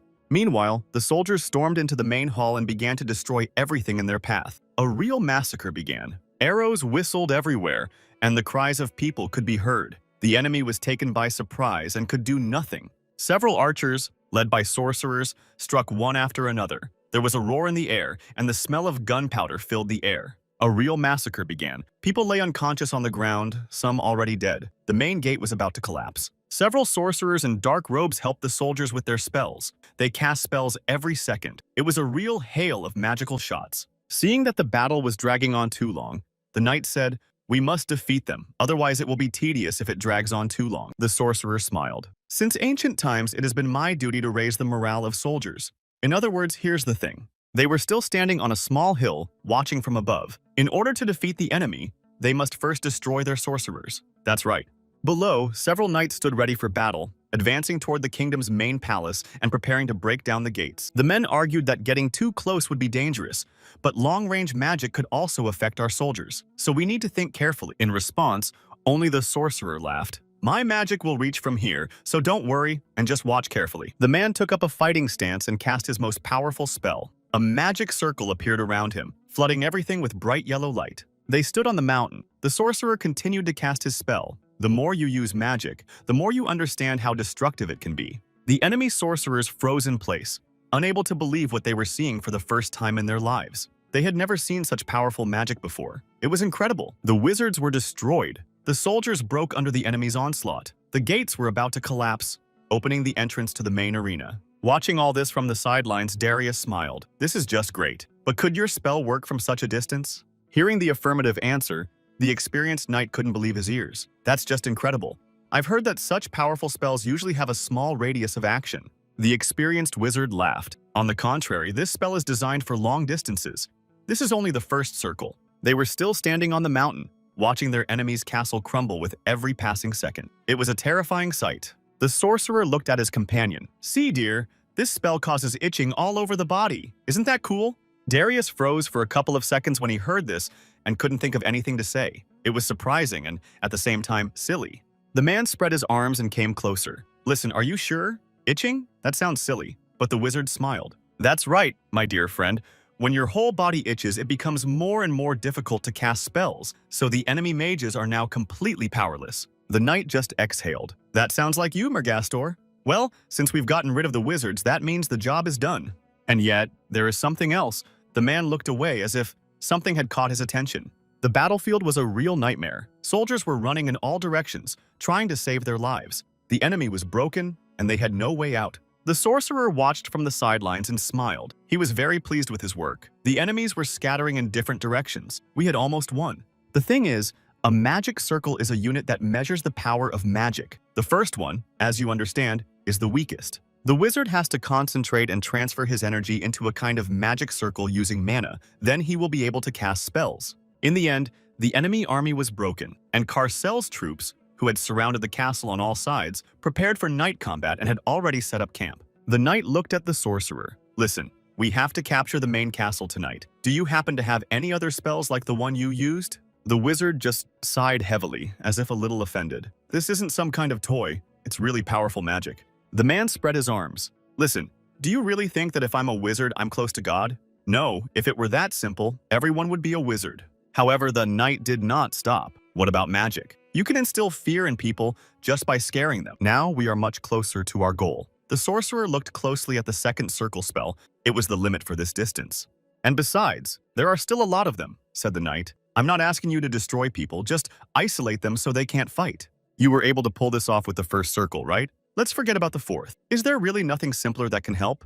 Gastor just remained silent, lowered his head, and closed his eyes. He was either annoyed or very interested. You see, the problem is this. The higher the magic circle, the more difficult it is to create a spell. You must be well aware of that. Even for me, a powerful sorcerer, it's not that easy. All magic spells were created in ancient times. This curse worked so well because the enemy encountered it for the first time and still has no countermeasure. That's why. The knight looked intently at the sorcerer, who continued, if we use this spell constantly, they will figure it out and the effect will disappear in a few seconds. That's what you call luck. Gaster switched to a whisper, so don't expect us to be able to repeat it again. Don't be so cocky. Okay, let's move on to the night attack. I wonder if there's any way to destroy these gates. They're pretty sturdy after all. The sorcerer just smiled, hiding in his cloak. After all, they call me the Dragon Slayer. Did you forget?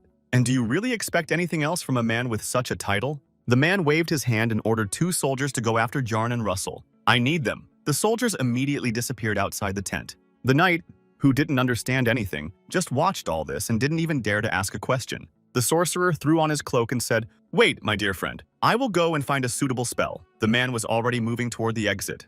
2 men were already waiting for him at the exit of the tent. You wanted to see us, master, correct? We arrived at your command. The high sorcerer looked at his students. Come here, boys. It's time to show what you've learned during this time. 2 men stood before him. They exchanged glances. It was Jernan and Russell. They looked at their teacher in surprise. Could it be? Russell just snorted. You have a good sense of humor, sir, I have no doubt about that, but the sorcerer just snorted. The second student looked at him with serious eyes. Have you forgotten that our master never jokes? Isn't the role of wizards to raise the morale of soldiers? Russell looked at him. Yes, I understand perfectly well, but have you ever thought about the fact that you need to use spells? Finally, the teacher couldn't take it anymore. Shut up, both of you. What's the point of practicing magic if you're not going to use it? He looked at Darius. Well, are you ready to attack or not? The knight shuddered slightly and looked at him. Of course I'm ready, the man replied without a shadow of a doubt. I've already given the order to the lieutenant. He'll let us know as soon as you break down the gate. The sorcerer turned and looked sternly at his 2 students. The man just snorted and got ready. The boys stood before him, trembling with surprise. All right, let's begin, Gastor bellowed at the top of his lungs. And so, the 3 sorcerers stood in a row and recited a spell. The chief sorcerer cast a levitation spell. In less than a couple of seconds, the man soared into the air like a bird and, still holding his hands ready, continued to recite spells in an unknown language. The students huddled close to him. their eyes trembling as they stared ahead. Apparently, this was their first time. The enemy army, already in disarray, suddenly saw someone flying in the air in front of them. There was a silhouette. Two guards exchanged glances and realized with horror that it was the famous wizard Gastor, the Dragon Slayer. And what to do now? They continued to cast spells, uttering incomprehensible incantations that echoed throughout the area. The wizard, suspended in the air, stretched his arms forward, and incredible energy concentrated around his body, spreading out in electric currents. The man's eyes lit up, his face completely changed, and he now looked like a real monster, his voice becoming much lower. "Let this energy pour into my crushing arrow." The man spread his arms wide and cast the most powerful spell. He launched a huge flurry of magic arrows straight at the fortress. Several magic circles appeared in front of him, and a monstrous roar was heard. The soldiers in the enemy camp could not believe their eyes. Now, they would be struck by such a powerful spell. People were already clutching their heads in fear.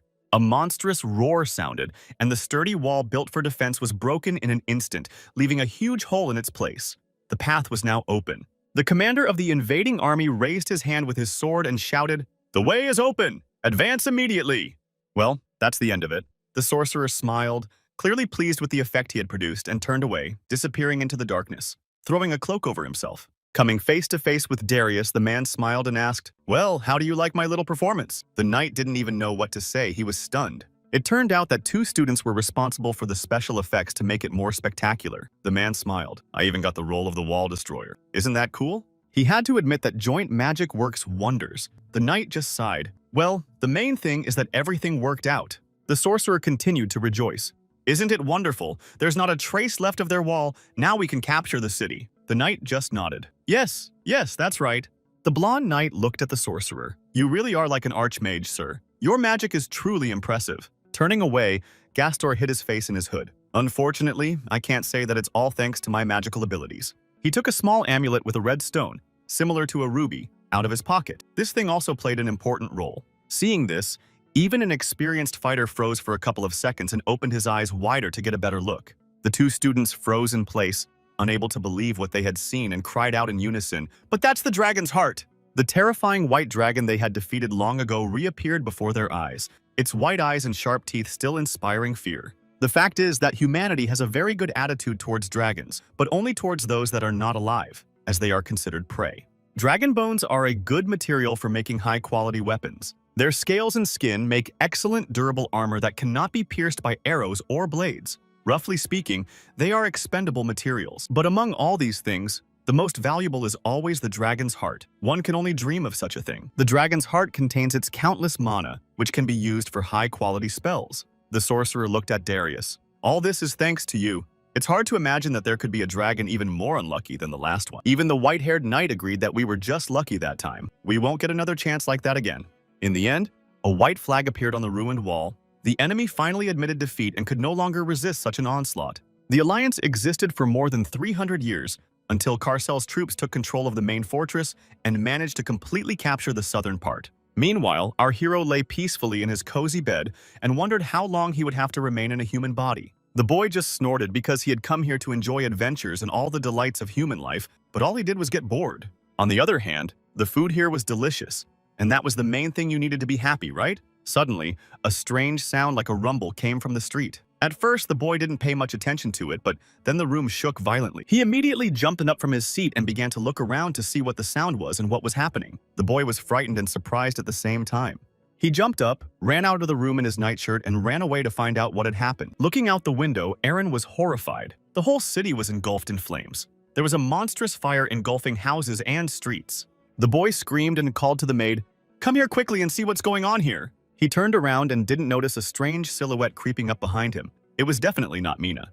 Instead of the friendly maid who was always chatting, now a completely different girl was standing in front of the boy, with only her eyes familiar. The poor boy was frightened and began to back away, looking ahead with frightened eyes, wondering what had happened. The woman's voice had also changed, becoming harsher and sharper. The stranger was getting closer and closer. Aaron tried to move away, but there was only a window behind him. No matter how you look at it, Mina looks completely different. Who is this woman anyway? She leaned over and looked at our hero. The child still couldn't understand what the problem was, what had happened, why the former maid was behaving this way, and why there were flames outside. The woman looked at him with a softer gaze now, showing some pity and grief. "Forgive me, Aaron. The boy didn't understand anything and opened his eyes even wider. What are you apologizing for? He still couldn't understand what was going on. Waving her arms, the strange woman began to cast a spell. A sphere of energy appeared above her, and she directed the spell straight at the child. Still not understanding anything, Aaron screamed and tried to find out what was happening. Strange energy ropes began to swirl around him. In less than a couple of seconds, the poor boy found himself bound and unable to move even a finger. He cried out in surprise and began to rise upward. The woman waved her arms and cast spells. Poor Aaron tried to understand what was happening and at least find out what it was. Wait a minute. He didn't even have time to say a few words before he felt himself being carried away somewhere very far, gradually picking up speed. Soon, there was a crash. Still tied up, the guy broke the window with his body and flew out, right into the middle of all the chaos. The woman approached the broken window and looked after him. There was no need to take this man's life with her own hands. In any case, he would not be able to escape from here alive. The woman looked after him with some sadness, but then the mask reappeared on her face. Meanwhile, our hero was flying headlong straight down, screaming in fear. He didn't understand anything and found himself in a strange situation. Bound by some kind of magic, he flew straight into a burning house that stood nearby, surrounded by a real nightmare. The guards did not understand anything. The bodies of their fallen comrades lay around them, and the air smelled of blood and gunpowder. The palace was a living hell. Pluto stood with his accomplices, now in the main hall of the castle, having destroyed the royal guard. Smiling, the man said, "After all, a knight must always follow his code, be completely loyal to his king. Isn't that so?" The king flew into a rage. "That can't be. Do you think my old comrade would betray us so easily and turn against me? That's just nonsense." Pluto's voice was heard. He smiled and said, "It may well be, Your Majesty. You yourself do not rule out such a possibility, but you do not want to believe it." The man smiled a predatory smile. "And now I ask you to say goodbye to life, and if you wish, say your last word." The sword in his hands began to glow with a bright blue light. The king began to retreat and read in a trembling voice, "How dare you?" His face was filled with pure terror. The man understood that he could do nothing against him and only stepped back. Pluto was already raising his sword above the unfortunate king's head when suddenly there was a crash behind them, as if someone had fallen. The knight paused for a couple of seconds and turned his head to the side. At the last moment, he noticed several fireballs flying towards him. The man covered himself with his hands in an attempt to move away, but the fireballs began to hit him directly, and several monstrous shots were heard. The king himself stepped back, unable to believe what had happened. The entire castle was shaken by a monstrous explosion, and the man closed his eyes. Before them stood a middle-aged man with white hair. His name was Zapiel. He was the royal sorcerer who had managed to survive and had come to the aid of his majesty. He rushed forward to his king, surrounded by the other guards. "My God, what luck! We thought it was too late, Your Majesty." The king, still in shock, thanked his sorcerer with a trembling voice. But they had to leave immediately. The sorcerer grabbed the king by the shoulders and tried to lead him away. The east and west towers were already burning. This was the work of the messengers. But suddenly, a voice was heard from somewhere. Everyone stopped for a second. Everything fell silent, and only the crackling of burning furniture broke the silence. The sorcerer and the king froze in their places and slowly turned their heads toward the source of the noise.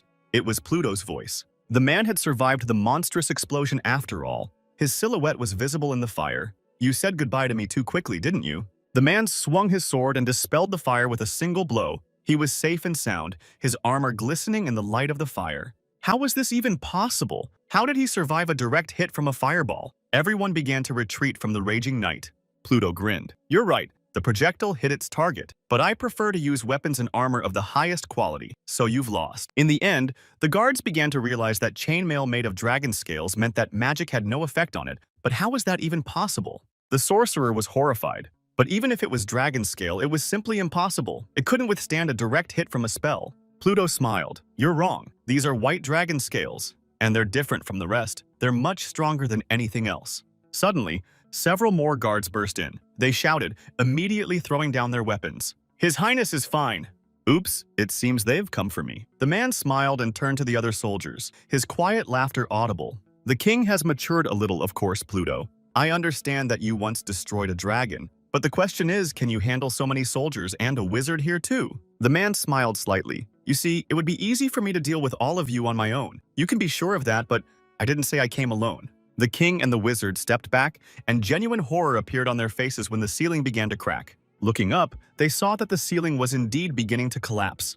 They had to leave immediately. Only Pluto stood motionless, as if waiting for the large stone blocks to fall to the ground, as if he knew he would remain unharmed. Finally, the girl who had pretended to be a kind servant appeared on one of the stones and climbed down. Looking at her, Pluto just snorted. "You're late, you know." His friend just snorted back. "By the way, I came just in time." A muffled cry was heard from behind, and the girl turned her head toward where the king should have been lying. The man was lying under a large stone slab that had fallen from the ceiling. He was still conscious but barely breathing. He was a tough nut to crack. The woman leaned over. "I suppose it's time to introduce myself. I'm not a servant. I'm a shaman named Vera. Pleased to meet you." The woman just smiled. "Yes, that's right. The legendary dragon slayer who together with the brave knights defeated the white monster." The king cleared his throat. "Are you saying that you simply dressed up as a servant? Could it be that the young princess is also in danger?" The woman's mouth stretched into a predatory smile. "Of course it was all just a ruse. I played my role well." She opened her hand, and a dark energy similar to ash began to appear there. "You are too confident, your majesty. Well now, have a pleasant journey to the other world." The woman smiled and looked at the king with kind eyes, but there was not a shred of compassion in them. Pluto smiled too. He was the last king of this state, which meant that nothing would stand in our way anymore. The man was clearly pleased. The king, barely alive, tried to cope with the intense pain. These traitors dared to do this, but those were his last words. Having finished here, Pluto and the shaman turned around. Now they had to deal with the guy who was pretending to be a princess. "I wonder where he is." Looking at him, Vera smiled. "By the way, he turned out to be quite quick-witted and managed to escape before I could deal with him." Pausing for a couple of seconds, Pluto turned his head. "Listen, Vera, you didn't get attached to him and decide to let him go just like that, did you?" Meanwhile, Aaron was lying in one of the destroyed houses, barely breathing. The poor guy was unconscious after a strong blow. The city continued to burn. The main square was engulfed in flames, and several silhouettes were already walking there. There were still many guards. Finally coming to, our hero gathered all his strength and tried to escape. He ran without looking where he was going, ignoring the pain throughout his body. Soldiers of the enemy army were everywhere. They searched every corner in an attempt to find the princess, who had somehow managed to escape. Terrified beyond belief, Aaron tried to hide and suddenly stumbled, falling onto a small box. He managed to hide. The poor guy just sat there, trembling with fear, listening to the guards searching for him. Aaron tried not to make a sound and just peeked out from behind the box from time to time, looking at the soldiers who no longer seemed so friendly. With trembling lips, he tried to cast a spell to turn back into a dragon, but nothing worked, and in his horror, he opened his eyes. But why wasn't anything working? The poor thing had already started to cry. Out of desperation, he was terrified. Now he was completely powerless. Still hiding behind the large box, he watched in horror as the guards searched everything around them. They had already found a piece of clothing and continued their search. Damn, they had just noticed him. Aaron quickly wiped away his tears. He couldn't let them find him, or else he would be doomed. How could he escape from here? He began to scan his surroundings looking for any kind of hiding place, but it was useless. Luckily for him, he suddenly noticed a staircase leading somewhere upstairs. This was his only chance to escape. He had to get out of there as quickly as possible. At the last moment, the guards turned the corner where they thought the princess was hiding, swords and torches in their hands. The men searched everywhere. They had to find the petite princess at all costs. Fortunately, our hero managed to escape. He quickly slipped up the stairs and was already running across the roofs of burning houses. He was breathing heavily and running without looking where he was going, driven only by fear for his own life. He had to escape from this nightmare. Meanwhile, Pluto and Vera were searching the scene of the battle. They had already done everything they needed to do, but it was still unknown how things were going in the other cities. The man looked away when he heard someone's voice and frowned. Several guards burst into the room through the broken doors. "Mr. Pluto, we've been looking everywhere for you. We have an urgent report." Kneeling on one knee, the soldier reported, "Our operations have been successful so far. The heirs are recruiting new recruits, sir. I must also report that the enemy army's wizards have been completely neutralized." Pluto listened attentively. He looked at Vera standing nearby and just smiled. The woman responded with a smile of her own. The man clapped his hands. "Excellent, guys. Good work. Are there any casualties?" The soldier replied, "Not yet. At least no reports of any." Smiling, one of the soldiers tapped his chest. "As long as we have this armor, ordinary weapons won't even scratch us." The commander stood up. "As you instructed, we must go and join the rest of the troops. Be careful, sir." Turning around, the soldiers withdrew. Vera was amazed. "It's incredible, we don't have a single casualty." Pluto grinned. "It's only thanks to the armor." He looked at his friend and narrowed his eyes. Of course, they're called great warriors, but the fact that they managed to survive in this hell does not make them heroes. Vera just snorted. It's no surprise that people are still trying to get a tasty piece of the dragon's body. It's so useful.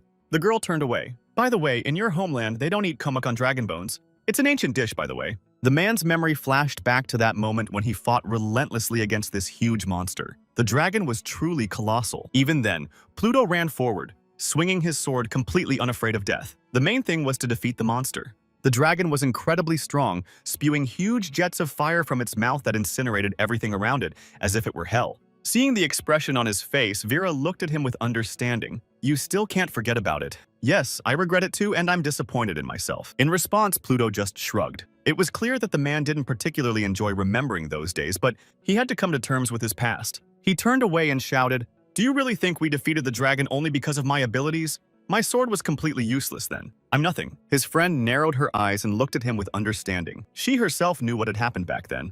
Meanwhile, troops of soldiers were searching the ruined city for the princess, but they couldn't find her anywhere, even though she must be hiding somewhere nearby. Fortunately, Arena managed to escape, at least for a while, and now he was wandering through the abandoned catacombs somewhere deep in the city. It stank so badly that he had to hold his nose, and the poor guy just coughed. But there was one advantage: there were no people here. Memories of those moments when he talked to Mina still came to mind. Back then, she seemed like such a kind and sweet, naive girl. But she changed so drastically at that moment, just like everyone else, attacking him and wanting only to destroy him. The guy thought that she was no different from Reika, who had deceived him at the very beginning of his journey and sold him into slavery. The guy was breathing heavily with rage. He had to take revenge again. These terrible people had done such bad things to him. He had to become a dragon again. Even if his mother or the old man found out about it again, he had to take revenge. Aaron thought that as soon as he returned, he would immediately take revenge on his tormentors and those people at the auction who dared to buy him. He would simply devour them.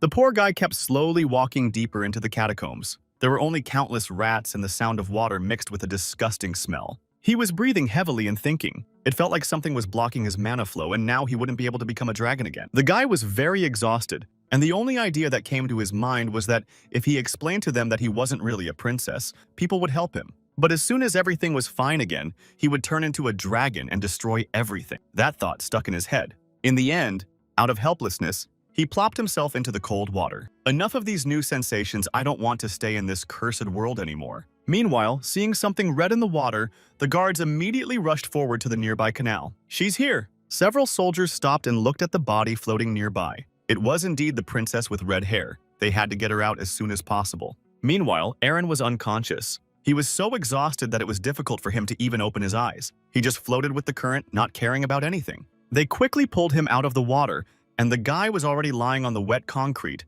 barely breathing, literally choking on water. The guards crowded around him, one of them already furious because of this man. So many people had suffered, but one of them stopped him. "Wait, I also want to avenge my comrades, but first we need to report to His Majesty." The guy was still lying unconscious. But suddenly, a familiar voice was heard. "Unfortunately, you cannot do that." All the guards instantly turned around. Pluto himself was standing behind them. The man had already tracked them down and was approaching. "I'm afraid His Majesty won't be able to hear this report even if he really wants to." The man smiled broadly.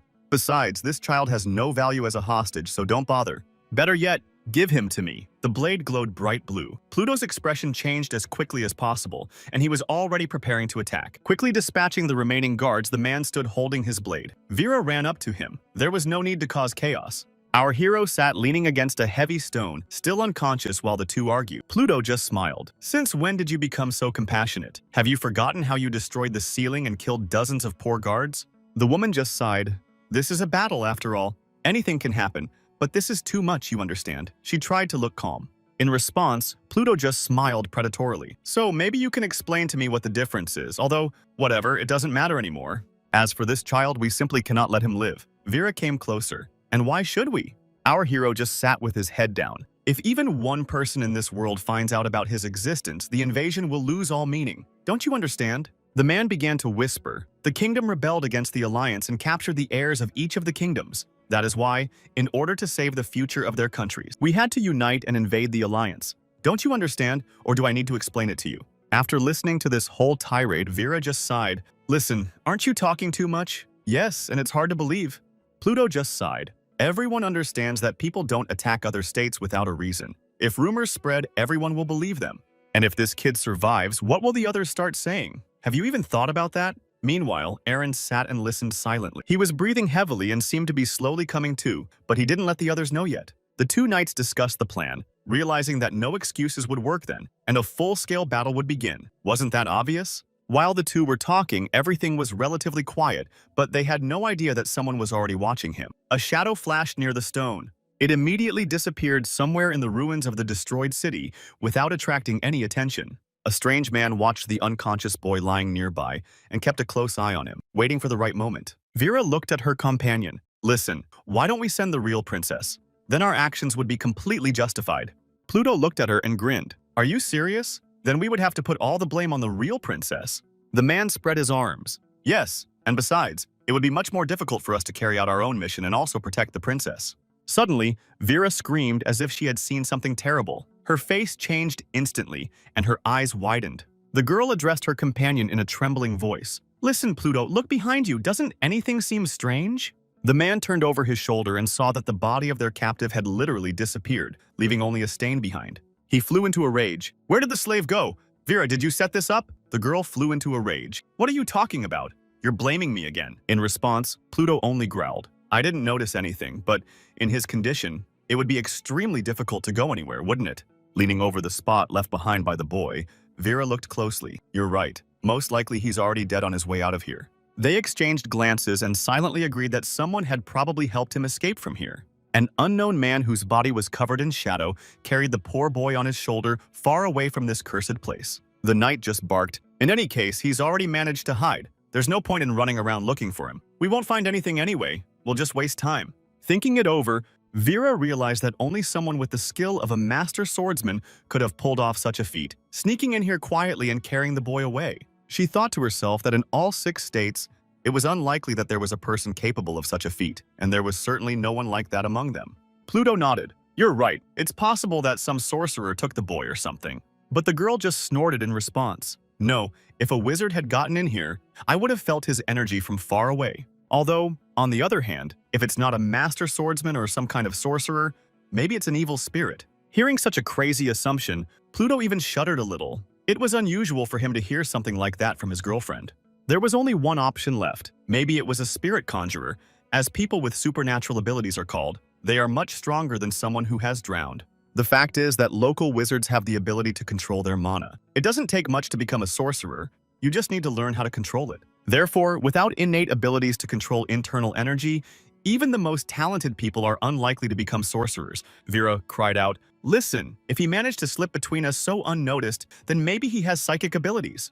They stood and simply looked at each other against the backdrop of the burning city, still unable to understand who had managed to steal their slave. Meanwhile, the strange man was still carrying the boy on his back and had already made his way into the local thickets to hide. He carefully laid the child's body against a tree and leaned over him, examining him. It took only a few minutes to bandage his wounds. Aaron, still unconscious, just sat there, unable to resist. The strange man, who looked more like a shadow, looked at him with surprised eyes and did nothing. His black body practically blended into the darkness. Meanwhile, in the city, everything was already over. The fire was gradually subsiding, but the smell of blood and gunpowder still hung in the air. Now it was time to join the general mission. Vera and Pluto walked through the ruined city, surrounded by the bodies of fallen guards, and it was difficult to tell who was who. The man grinned. Tomorrow, Darius and the sorcerer must be killed. Everything is going according to plan, so there is no need to worry. Vera was also confident that everything would go as planned. The enemies did not have enough strength to resist, so it would most likely end quickly. Soon, the main palace of their enemies would be completely destroyed, and they would not have enough resources to resist the attack. Stopping in front of the other guards, Pluto smiled. Our king is truly a great strategist, having thought everything through so carefully. He approached his horse and was already thinking of jumping on, although it must be said that it was quite mean of us. But what can you do? Sitting on their horses, the 2 invaders rode away from the city. Whether it was mean or not, it was too late to talk about it now. We had won, and that was the main thing. Pluto did not argue. The man just bowed his head and smiled slightly. He was very pleased with the outcome of this adventure. Finally, he pulled on the reins and the horse reared up. Come on, let's get out of here. The entire remaining army moved forward toward the exit from the city walls. Only the sound of horses' hooves could be heard. The situation on the map had changed significantly after 300 years of the Alliance's existence, and it was on the verge of collapse. The action moved to a strange little house. A man woke up and, sighing heavily, got out of bed. He muttered somethings under his breath about not getting enough sleep again, his head aching from lack of sleep, but he forced himself to get up anyway. He threw on a white doctor's coat and put on glasses, now looking like some kind of doctor. The man came closer and smiled as he looked out the window. I don't know for sure what's going on, but this night really went well, didn't it? He looked out the window and smiled at the landscape. The man was in a very good mood. Although the air was still thick with smoke from the fire, he felt just fine, and there was a strange smile on his face. The palace of high-ranking officials and the royal family was burning with blue flames, inspiring hope for a bright future. He watched the palace burn and smiled. It was simply beautiful. The royal family would soon begin to recover from poverty. Suddenly, he heard a rustling sound behind him. The man turned his eyes to the side and looked behind him in surprise. Someone was knocking on the door. The man moved away from the window, having finished looking at the landscape. Who else had come at such a late hour? The knocking continued. The irritated man came down from the second floor. "Yes, I'm coming. Stop banging on the door." This man's name was Albert. Someone outside was knocking insistently on the door and calling his name. "I need your help. Open up right now." Albert looked up and recognized the voice. It was his old acquaintance, Gabain. But what did he want again? Opening the door with irritation, Albert snorted. "So why did you come so early? What do you want again?" But then he froze. Gabain was standing in front of him. At the sight of his friend, Albert cried out, "What happened to you? You look terrible." His friend was breathing heavily, clouds of steam coming out of his mouth. It was clear that he had been through a lot, but he was still managing to stay on his feet. "Who's this?" Albert looked at the boy hanging from his friend's shoulder. He looked even worse. Gabain said in a stern voice, "There's no time to explain. We need to save him right now. Can't you see that the boy is in bad shape?" At first, they thought it was a girl. Aaron was already lying on a soft bed and, yes, he was still unconscious, his whole body now bandaged. The doctor looked at his friend. "Listen, you understand that this person can't be helped, right? People like this are usually sent straight to the morgue and not called patients." But Gaben just stared at him sternly from behind. "Is there really nothing that can be done for this girl, Albert? You're a doctor. You took the Hippocratic oath to save people." There was nothing left to do. The doctor sighed heavily and looked at our hero. For now, the bleeding had been stopped, but it was unlikely that anything more would help. He removed the bandage, revealing a water spirit that had barely sealed the wound. Not a bad tactic for first aid, but it wouldn't last long. Albert turned and said in a stern voice, "Listen, if there is no hope, then passing sentence is the only thing I can do." He looked his friend straight in the face. "I understand that I'm a doctor and I want to save people myself, but not in this case. Can't you see that there's nothing we can do here?" Gabain finally couldn't take it anymore. "Well then, use that damn elixir. Then she'll definitely survive, you understand?" "What are you talking about, that elixir? Do you even understand what you're saying? It's so expensive." Albert flew into a rage. "You understand how much I had to pay for this stuff, and I'm not going to use it on just anyone." The man just frowned and stared ahead with a serious look on his face. It was clear that he was struggling with himself inside. "Listen, Albert, I understand perfectly well what it cost you to invent this thing and that you invested a fortune in it." The doctor flew into a rage. "Well, you said it yourself. Do you really think I'm going to use such an expensive thing on this girl? What are you thinking?" Gabin just kept quiet and tried to control his emotions. Poor Aaron lay on the bed and began to moan softly. He was barely breathing and trying to fight his wounds. Sitting down on a chair, the savior said, "This is not just a person, you see. Doesn't her appearance tell you anything?" The doctor just spread his arms. "What nonsense. Where did you find her? And what should her appearance tell me?" Looking at him with serious eyes, Gabain said, "I found her in Alcon last night. She was barely alive." Albert continued to rage. "There was a fire there last night. How did she even get there? And who the hell is she?" Frowning, his companion lowered his voice and said sternly, "I don't know who she is, but she seems to be very important to Carcer." After these words, Albert shut up and seemed to have swallowed his tongue. Apparently, this had an effect, and the man's face changed in an instant. Another day passed, and he tried to recover. Now he looked much better. Finally, the boy came to his senses and raised his head. He sighed heavily and rubbed his eyes from his long sleep. The poor guy closed his eyes from the bright light. Apparently during his blackout he had gotten used to not seeing sunlight, and just cried out. Turning his head, the boy noticed with surprise that he was lying on a bed in some strange place. "Where am I and why am I still alive?" He began to examine and feel his whole body. Nothing seemed to hurt, although he clearly remembered that he had already had one foot in the grave. Looking at his bandaged arm, Aaron smiled. So he had survived after all. It was hard to believe, of course, but how was it possible? He clearly remembered how soldiers with torches were chasing him and continuing to search for him throughout the city. He remembered hiding behind a box in an attempt to conceal his presence and had already resigned himself to the fact that he would have to part with his life in those very catacombs. His face changed, his eyes widened, and the boy began to remember all the horrors he had to endure in his past life, the fear and helplessness. He tried to use a polymorph spell to turn back into a dragon, but nothing worked. He was still human. He had to run. But suddenly, the boy stopped when he heard a strange noise behind the doors. It seemed like someone was approaching. The poor boy froze in his place. Horror covered his entire face. What should he do now? people would find him again and start mocking him. He immediately rushed into the window. It wasn't very high, so he could try to escape from there. He had already jumped out of bed and was thinking of running to open the window and jump out, and then whatever happens, happens. But suddenly, pain shot through his whole body. The door slowly creaked open.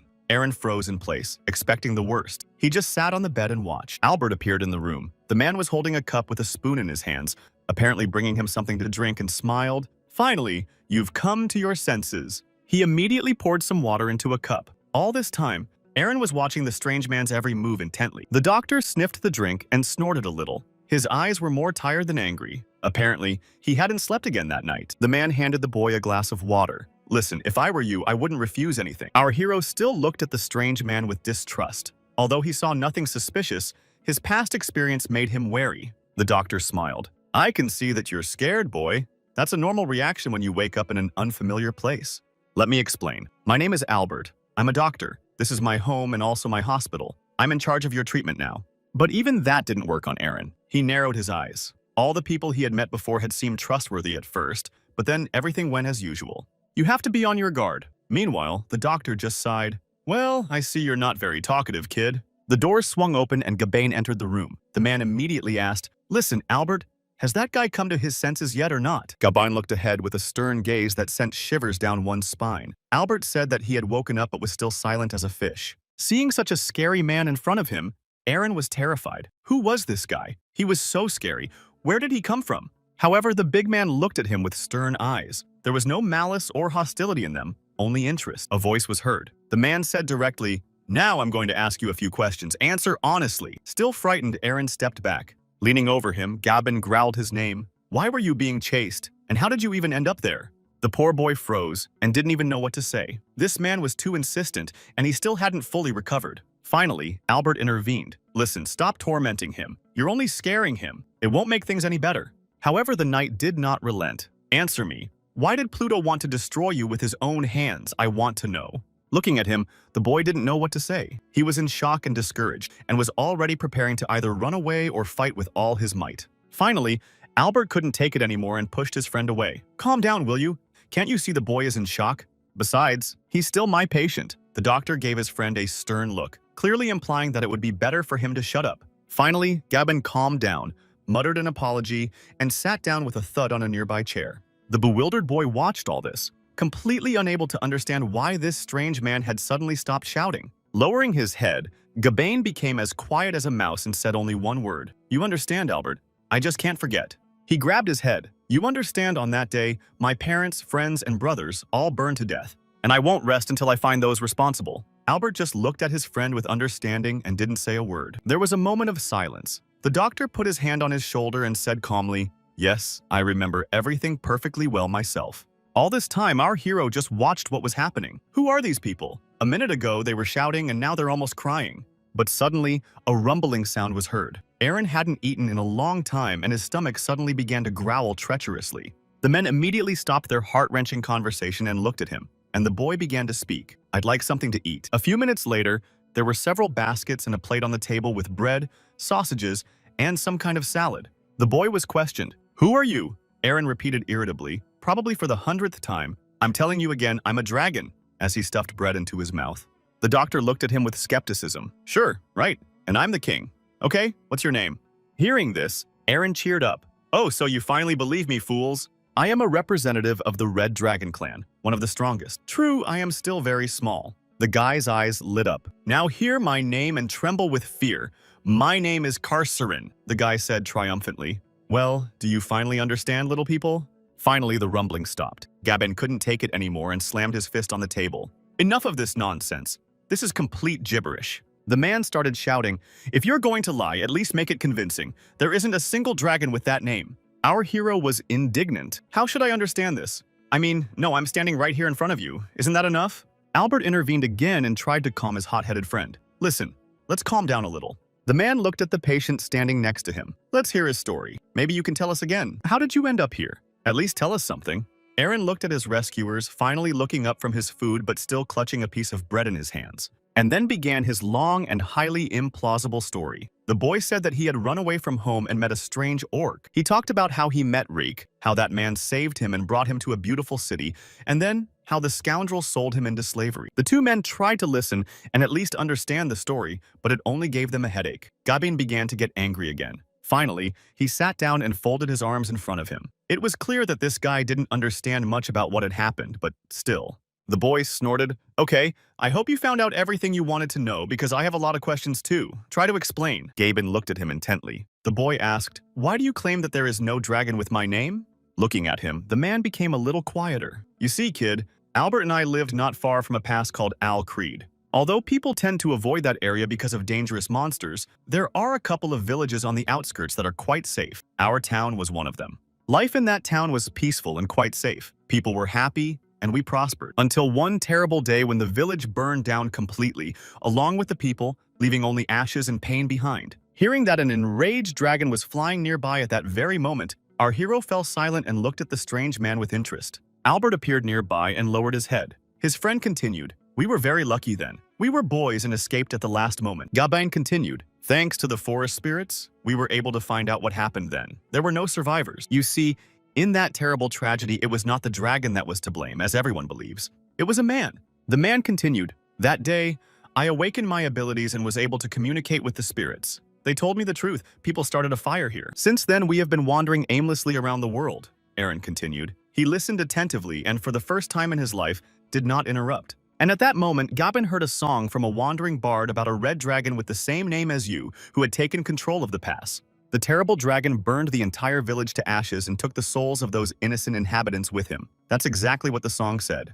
Gabin smiled bitterly. "Good joke. Of course it was a joke. It's a pity that everything in that song was a lie." Albert finally joined the conversation. "I've lived around that place for a long time and haven't seen a single dragon in my entire life because spirits can't lie, right?" The doctor looked ahead with weary eyes, but in the end, we managed to find out what was going on. Then we found another survivor, and he told us the whole truth about what really happened. It turned out that they were all soldiers of the kingdom of Karser. They had started the fire and killed innocent residents. The men exchanged glances, and then it became clear to us that no one denied that it was the dragon who had done it. They had blamed him for everything.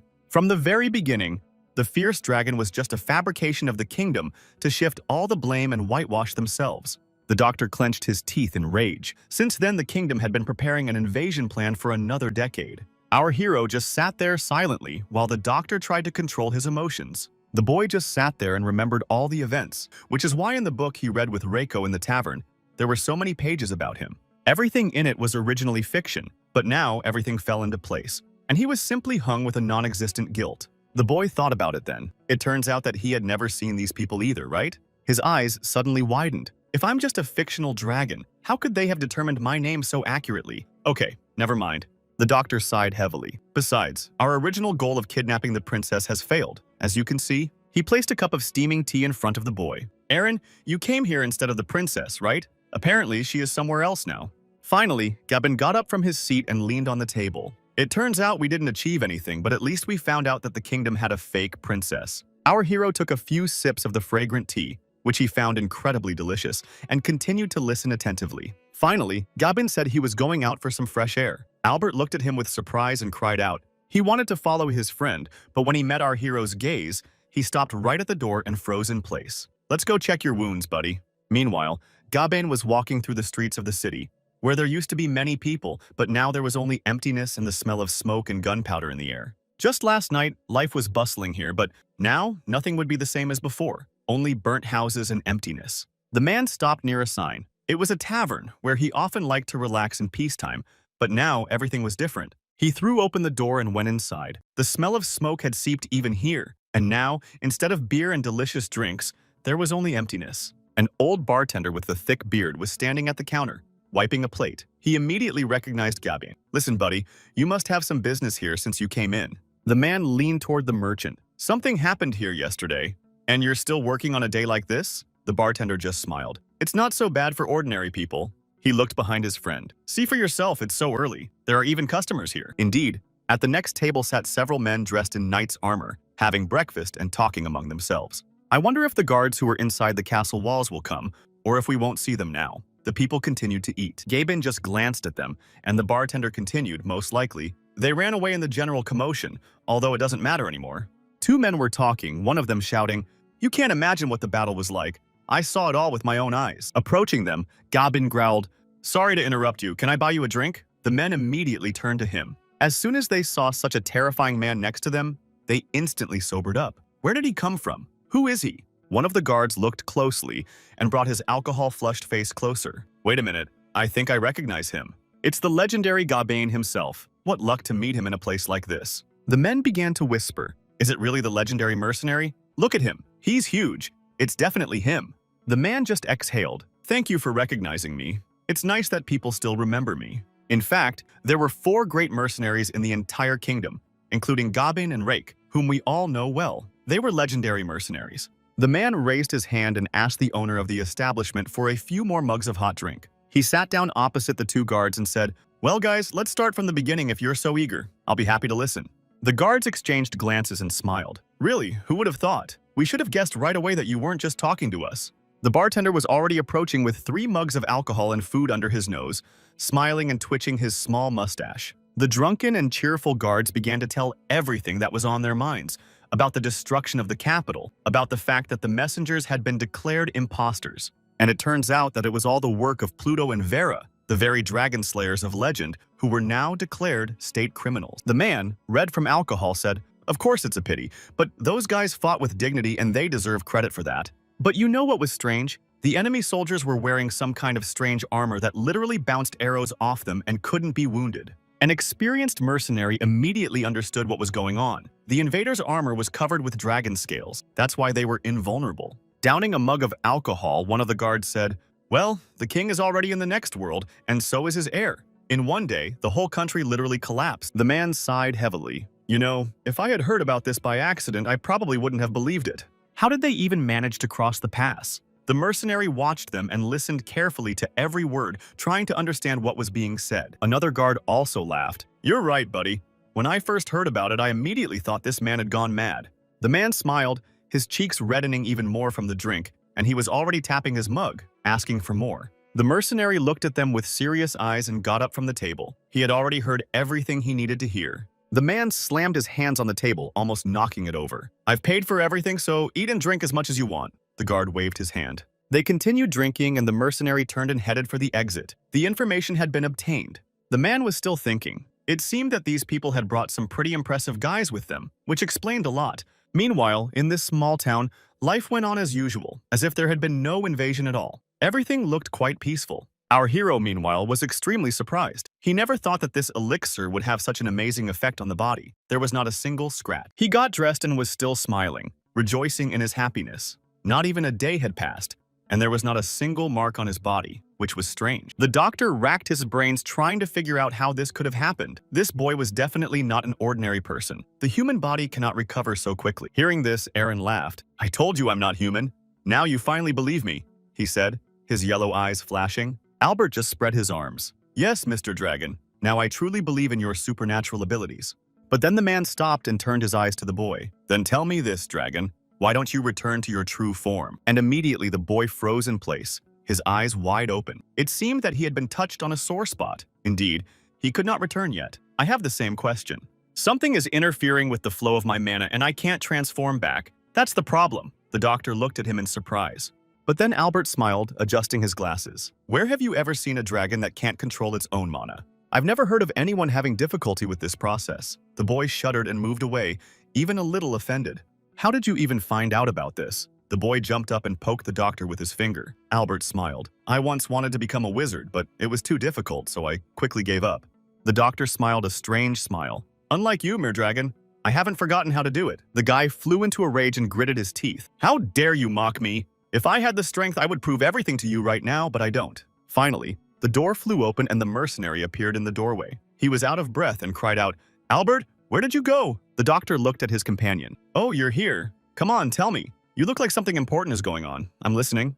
Gabin, breathing heavily, looked at his companion. "Listen, Albert, this concerns the guy I just brought in. Do you even understand who he is?" Our hero just looked from one man to the other and blinked his eyes in irritation. Perhaps he was much more important than he seemed at first glance. In the end, they had to go somewhere. The experienced mercenary took the boy with him and dragged him away from this place. The man scanned every inch of the road with a searching gaze, looking for danger. He understood that such a valuable cargo would be hunted. Turning to his companion, the mercenary said, "We'll stop here for now. It's almost nighttime, so we need to rest. With a quick movement, he took a piece of bread out of his backpack and threw it to his companion. Here, eat this. It should satisfy your hunger. Aaron appeared before us, but now he looked completely different. Instead of lush golden hair, he had a small black hairstyle, but his eyes gave him away. Before that, the doctor had been talking to the mercenary and couldn't believe his ears when he heard such stunning news. It turned out that the mercenary had managed to find out that the two kingdoms of Karsur and Araznan had secretly formed an alliance behind the backs of the others. The doctor was horrified, but that couldn't be. After all the representatives were at the meeting at that time. I remember correctly. The mercenary just looked at him calmly while the doctor continued to protest. But if something happens, all the heirs will be in danger. Now everything was clear. The heir, that is, the princess, was a front, and now everything made sense, and that made it even worse. The mercenary grinned and smiled. They had already begun to prepare in advance, but this time, luck was on our side. Soon they will meet their end. The boy just watched, swinging his legs as he sat on the bed. The mercenary jumped up to him and barked, "We need to liberate the city and prove the truth to everyone." He looked like a real revolutionary, ready to rush into battle right now. Looking at him, Aaron just sighed. "I don't know what's going on here, but it looks like we have to get ready to go somewhere again, and I just wanted to rest." The boy yawned. He already wanted to be home in his warm bed, away from all this nightmare. But when the mercenary took out a huge butcher's knife, the boy froze and looked at him with surprised eyes. "What are you planning to do?" The blade approached his face. The poor boy froze in fear, and goosebumps ran down his spine. "What are you planning, you madman?" But everything was much more prosaic. They just cut his hair, and now our hero looked exactly like a real boy, his hair now black. Well, now no one would suspect anything, and only Aaron was very unhappy. It was barbaric, but he didn't dare say anything. The two friends exchanged glances. "We're leaving right now, there's no time." Aaron was still surprised by his new appearance. Even his hair color had changed. Albert looked at his friend and smiled, wishing him luck. "By the way, buddy, be careful. Let's finally show them." For the first time in a very long time, a smile appeared on Gabon's face. A smile that held hope and something else. The man said in a firm voice, "Count on me, buddy." They shook hands firmly, just like in the good old days. "See you soon, Albert." And now they sat around the fire, which crackled with wood, illuminating everything with its warm orange glow. Our hero sat nearby, chewing bread and staring thoughtfully into the fire, devouring the wood. Finally, after finishing another piece, the guy raised his head. "Please tell me where we're going, you haven't said anything." The mercenary snorted and took a bite of his bread. "You know, kid, there's a saying, the less you know, the better you sleep. Just don't cause any trouble." Aaron looked at him resentfully. "How rude you are. Is it really so difficult to answer? Is it some kind of state secret?" The boy lay down, wrapped himself in his sleeping bag, and began to pester the mercenary with questions about where they were going. The man tried to hold back an answer evasively so that this annoying kid would finally leave him alone, but it was useless. Our hero continued to bombard him with questions and was already slightly irritated. "So where are we going? Tell me. I'm curious." In the end, Gabon couldn't take it anymore. "Enough already. Just shut up and come with me where I tell you to and you won't have any problems." The guy just snorted. Silence fell. The mercenary also fell asleep, closing his eyes slightly and leaning against a tree trunk, but he was still on guard. At this time, our hero was just pretending to be asleep. He wrapped himself in his sleeping bag and thought about how to get out of there quickly so that no one would notice him. But at some point, he felt like someone was literally getting inside his head. Aaron jumped up and shouted, "I heard the mercenary's voice. It would be better if you got those thoughts out of your head." The poor guy looked at him with angry eyes, and the mercenary said as if nothing had happened, "I may be asleep, but the air is watching you." The next day, there was still no peace. Our hero was already running somewhere headlong and begging to be saved. The boy's face was pure nightmare. Suddenly, a huge boulder crashed down just a few inches from him. Thank God the boy managed to jump out of the way. Several monsters were approaching them. They were creatures that looked more like pigs, only they walked on their hind legs. The mercenary stood in front of them, and the boy hid somewhere behind him. The man said they were trolls. However, Aaron didn't even pay attention to this. He was thinking about how fragile the human body was. Maybe he could just run away and survive. The mercenary was already preparing to attack. He barked, "Behind you! Stay close to me, kid. Try not to stand out." One of the monsters was already moving towards them with its toothy mouth, intent on devouring them. Its entire mouth was smeared with disgusting saliva. A grin appeared on the mercenary's face. It was supposed to be a smile, but the man was already preparing to attack. He moved forward, swung his sword, and with one quick blow blocked the monster's attack, striking it directly in its large club. The huge troll jumped back, raised his muscular arm and prepared to strike the men again. There was a crash so powerful that even an experienced mercenary could not remain on his feet and flew to the side, crying out in surprise. But the cursed man was already prepared, standing in a fighting stance, ready for battle. He understood that the fight would be difficult. Using his spell, the mercenary released a strange creature that resembled a water spirit. The travelers stood behind each other, and the boy remained in place despite his attempts to escape, as if he had frozen. The huge troll suddenly slipped on the sticky liquid and fell down. His face changed, and the monster cried out in surprise. At one point, the monster was immobilized, frozen in place for a few seconds, giving the mercenaries time to attack. The man rushed forward, gripping his heavy blade tightly. This was his only chance to deal with the monster as quickly as possible. There was a sharp blow and a slight cry from the monster. The mercenary had managed to strike in time, hitting its muscular body with his blade. In less than half a second, the monster split in two and began to collapse to the ground, growling with rage. But that wasn't all. A second, equally huge troll was already approaching the man from behind, preparing its enormous hands to grab him. At the last moment, the mercenary noticed this and only had time to shout a spell to protect himself. The man understood that his life was in danger. Everything around him suddenly turned green. Gabin swung his sword again and struck the second monster with the help of the forest spirit. The troll froze in place. His face changed, and his eyes glowed with horror. He was even blinded for a second. Seizing the moment, the man moved forward, swinging his sword. He had to strike directly at the head to end this once and for all. There was a crash and a scream from the monsters. The mercenary destroyed them one by one with a single blow. No one even had time to react. Finally, it was all over. The man stood up, and behind him lay the bodies of the defeated monsters. There was a distinct smell of blood in the air. Looking at all this from the sidelines, Aaron glanced at the monster's body with disbelief. Listen, they're definitely not coming back to life. You destroyed them all, right? Turning his head, the mercenary said, "There's a chance that other monsters will come. That means we need to get out of here as soon as possible.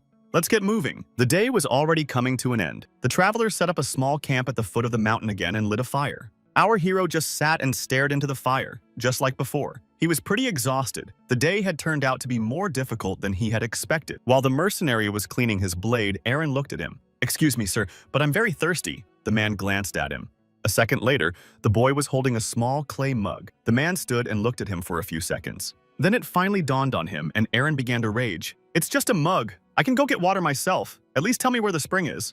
The mercenary sighed heavily and cast the spell. One word was enough. At that moment, Aaron felt a splash behind him, as if a spring had just broken through, and something began to drip on his head. A second later, water poured into the cup, as fresh and cool as if it came from a forest river. For a few seconds, our hero just stood and stared at the cup filled with water. So this is what a forest spirit is like. It's spiritualism, but so far it seems harmless. At that moment, he glanced at the mercenary sitting nearby. It would be useful to possess such magic if you think about it. In the end, he couldn't stand it anymore and jumped to his feet and shouted, "Listen, what do I need to do to learn spiritualism? Teach me."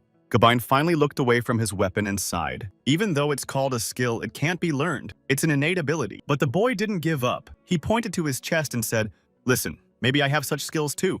After all, I am a dragon, aren't I?" The man lowered his head. "If you can feel the spirit of, say, the wind or water, then maybe I did." This stumped the boy, and he froze in place. "So you're saying that this man just washed his face and became a sorcerer? I thought that research was needed here." They sat by the fire. The mercenary adjusted his blade. "In any case, if you knew how to control spirits, you would have felt it long ago." Finally, Gabin hissed, "Listen, if that's all the questions for today, then stop bothering me with trivialities. I'm tired of it." Aaron just glanced at him. What an arrogant man. I just wanted to talk and he's already grumbling. Scratching his head, the boy looked somewhere into the thicket of the forest. If I had known it would all turn out this way, I would have studied hard when I had the chance. And yet he is a dragon after all. He was born to wield magic. He must have such abilities. Well, let's try. Standing up, our hero approached the fire, which continued to crackle, devouring the wood one log after another. He looked at the burning fire, and an idea popped into his head. Maybe he could try to control the fire, for example. After all, he could feel its warmth. Coming even closer, Aaron leaned his hands against the burning embers and felt the warmth of the fire spreading throughout his body. He repeated only one word, warmth. He tried to concentrate and feel how he could control the fire, but so far, it was all to no avail. The mercenary who was watching all this took his eyes off his weapon and asked the boy, "What are you doing there?" Without being distracted from his strange activity, Aaron continued to cast spells. "Look, I can summon spirits just like you, for example, the spirit of fire." The man narrowed his eyes, thinking that something was wrong with the boy's head, but he continued to watch this strange spectacle. The effect was instantaneous. The boy grabbed his hands, which had turned red from the hot flames, and screamed. He began rolling on the floor and screaming, "It's so hot!" The mercenary just sighed. "Listen, kid, what did you expect? Even fish are cooked over a flame." But as we can see, life had taught him nothing, and our hero decided to try again, now with even greater enthusiasm. He stood up again near the fire and began to hold his hands directly over the flames, repeating the single word, warm. In the end, even the mercenary's patience ran out. He jumped up from behind and smacked the boy on the head. Enough of this nonsense, go to sleep. Clutching his head, hurt and offended, Aaron looked at the man. Old man, why did you hit me? Hearing what he had been called, the mercenary turned around. What did you just say, kid? Realizing that he had said too much, the boy said, you probably just heard wrong.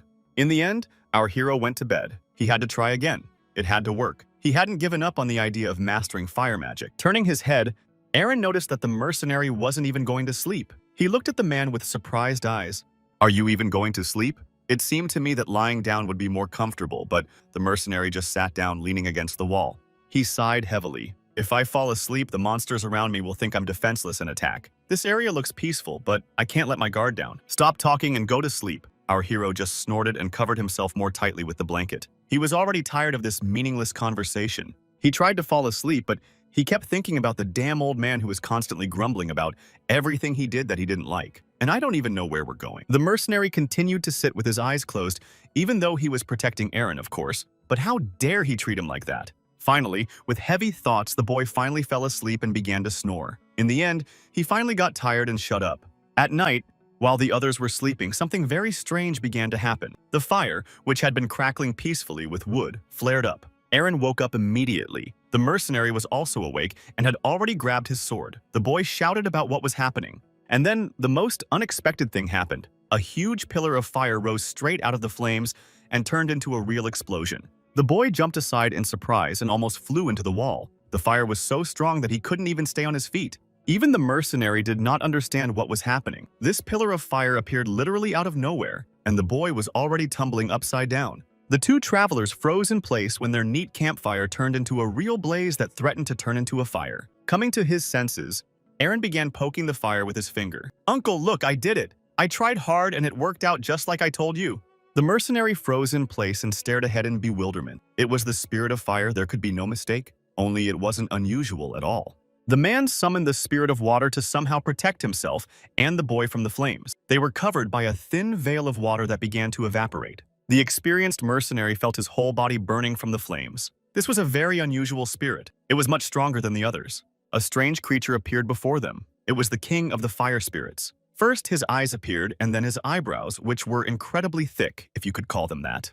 The two travelers stood frozen in surprise and watched this strange spectacle. It was the first time in their lives they had seen anything like it. Overjoyed, Aaron began poking the strange creature with his finger. Look, old man, it's a fire spirit. I summoned it myself, didn't I? The mercenary barked, stop talking nonsense. This is the king of fire spirits named Ifrit. Do you even understand what you've done? He won't even leave ashes of us behind. Humans are not allowed to communicate with them. The fire spirit continued to look with interest at the two people who dared to summon him. Finally, the ghost stood up to his full height and his loud voice boomed, "Who dared to summon me?" He immediately looked up at the mercenary. "This is your doing." Responding immediately, the two travelers froze. Lifting his head, Gabain began to apologize in a trembling voice. "Great Spirit, please forgive me, but I am only an insignificant human being. Even with my abilities, I would not dare to address you directly. I simply would not have the strength." The Ifrit smiled. "Of course, I understand that. I would not respond to the call of a mere mortal. Even though you look impressive, you are just an ordinary mortal." Our hero's hand appeared nearby, and his thin voice rang out. Of course, it was me. The boy ran forward with joyful cries and pointed at himself with his finger. "Excuse me, did I summon you by accident?" A heavy hand immediately fell on his head, and the mercenary pulled him down, causing the boy to squeal in surprise. Gabain pushed him to the ground. "You fool, bow immediately. I'll have to teach you some manners. Don't you understand who you're talking to?" But in less than a couple of seconds, the mercenary's powerful body flew to the side and crashed into the wall with such force that it left cracks. The fire spirit began to get annoyed. "Shut up, mortal. It is not fitting for a human to meddle in our affairs." The boy turned around in surprise. But then he immediately looked at the fiery spirit. The ghost continued to speak. "Come on, boy, explain. Did you summon me or not?" Aaron grimaced. "Well, yes, I did. I just thought it would be cool if I summoned someone powerful. It's fun." Somewhere behind him, the mercenary was trying to recover and watched this madman with horror, while the fiery spirit continued. "Are you sure about that? Then you will pass my test without any problems." Seeing the fire monster raise its huge fist above him, Aaron froze and raised his head in surprise. There was a loud crash and the boy's entire body was engulfed in flames. He didn't even have time to understand what was happening before an unbearable heat rose around him. The poor boy began to scream, but his cry was lost in the raging fire. Eren felt that his whole body was about to burn up, but somehow he still managed to hold on. Trying to get to his feet, the mercenary screamed in fear, but he could do nothing else. The spirit was several times stronger. The Ifrit continued to stare ahead and smiled strangely, folding his arms across his chest. He seemed interested and surprised. Even despite the intense flames, Eren remained unharmed, and even his clothes were untouched. The guy was alive. He looked at his hands in surprise. They were hot, but it didn't hurt at all. It was strange. On the contrary, he felt much better than usual. The mercenary couldn't believe his eyes. What was going on? Even an experienced spellcaster wouldn't have survived something like that, but this guy was fine. A second later, the hair on the boy's head turned its usual fiery orange color. He was still looking ahead in surprise, but now without fear. The fiery spirit looked at his summoner. Listen, you are the daughter of the great dragon. Stopping in his tracks, our hero looked at the fiery spirit and remained silent for a few seconds. They're confusing me with a girl again. You see, sir, that's not quite right. He raised his head and looked at the Ifrit. The spirit was surprised. That's for sure. The mercenary struggled to his feet and listened to this strange conversation while the guy was arguing with the huge fire spirit. Hearing that he was standing before the descendant of the great red dragon, the man froze. That can't be. How did that happen? And then he began to remember how the guy kept saying that he was actually a dragon, but no one believed him because they thought it was just childish babbling. And then it dawned on the mercenary that this guy was definitely saying he was a descendant of the red dragons, the strongest in the world. Goosebumps ran down the mercenary's back. His eyes widened. It was true. Spirits couldn't lie. Could it really be true? Putting his hand on his heart, Eren said triumphantly, I'm not a daughter, I'm actually a son. Everything else is true. The fire spirit bowed before him and began to examine the boy with interest. So, it turns out she has a son. How surprising. You look like her, although you do have something of a boy about you. But what's with your voice, kid? You sound like a girl. Eren looked at him with surprised eyes and began to remember. He suddenly grabbed his neck. I'm sure my voice was changed back then in the royal palace. One spellcaster changed it, let's say, for his own purposes. The image of the sorcerer, who had seemed very scary at the time, reappeared in his mind. When the spirit asked why he would not return to his true form, Eren became a little embarrassed. You see, there are some problems with that. The mercenary continued to listen. He held his wounded arm and couldn't believe what he was seeing. Such a mesmerizing sight. At some point, an idea came to his mind. Maybe it really was magic, and he should check it out when the opportunity arose. When the boy was asked how old he really was, Eren froze. If he revealed the whole secret now, it would definitely be the end for him. His mother would find him again. He had to lie. The boy said he was almost 500 years old. The spirit leaned over him and said in a stern voice, I know you're lying, boy. It was useless to try to justify himself. Eren showed 3 fingers. Okay, you figured me out. I'm only 300. Are you satisfied? I've already told you everything. The spirit frowned and looked at him. I see. So you're the dragon everyone's been talking about. Now, everything is clear. Eren raised his head, looked at the fiery spirit and asked, Excuse me, uncle, how did you even know that I was really a dragon? No one believed me. The spirit frowned his huge eyebrows. Only a red dragon can withstand the heat of the Spirit King's flames, and I immediately guessed that you were strong, little one. The boy continued to bombard him with questions. Okay, so you already know everything about me, but how did you find out about my mother? Tell me.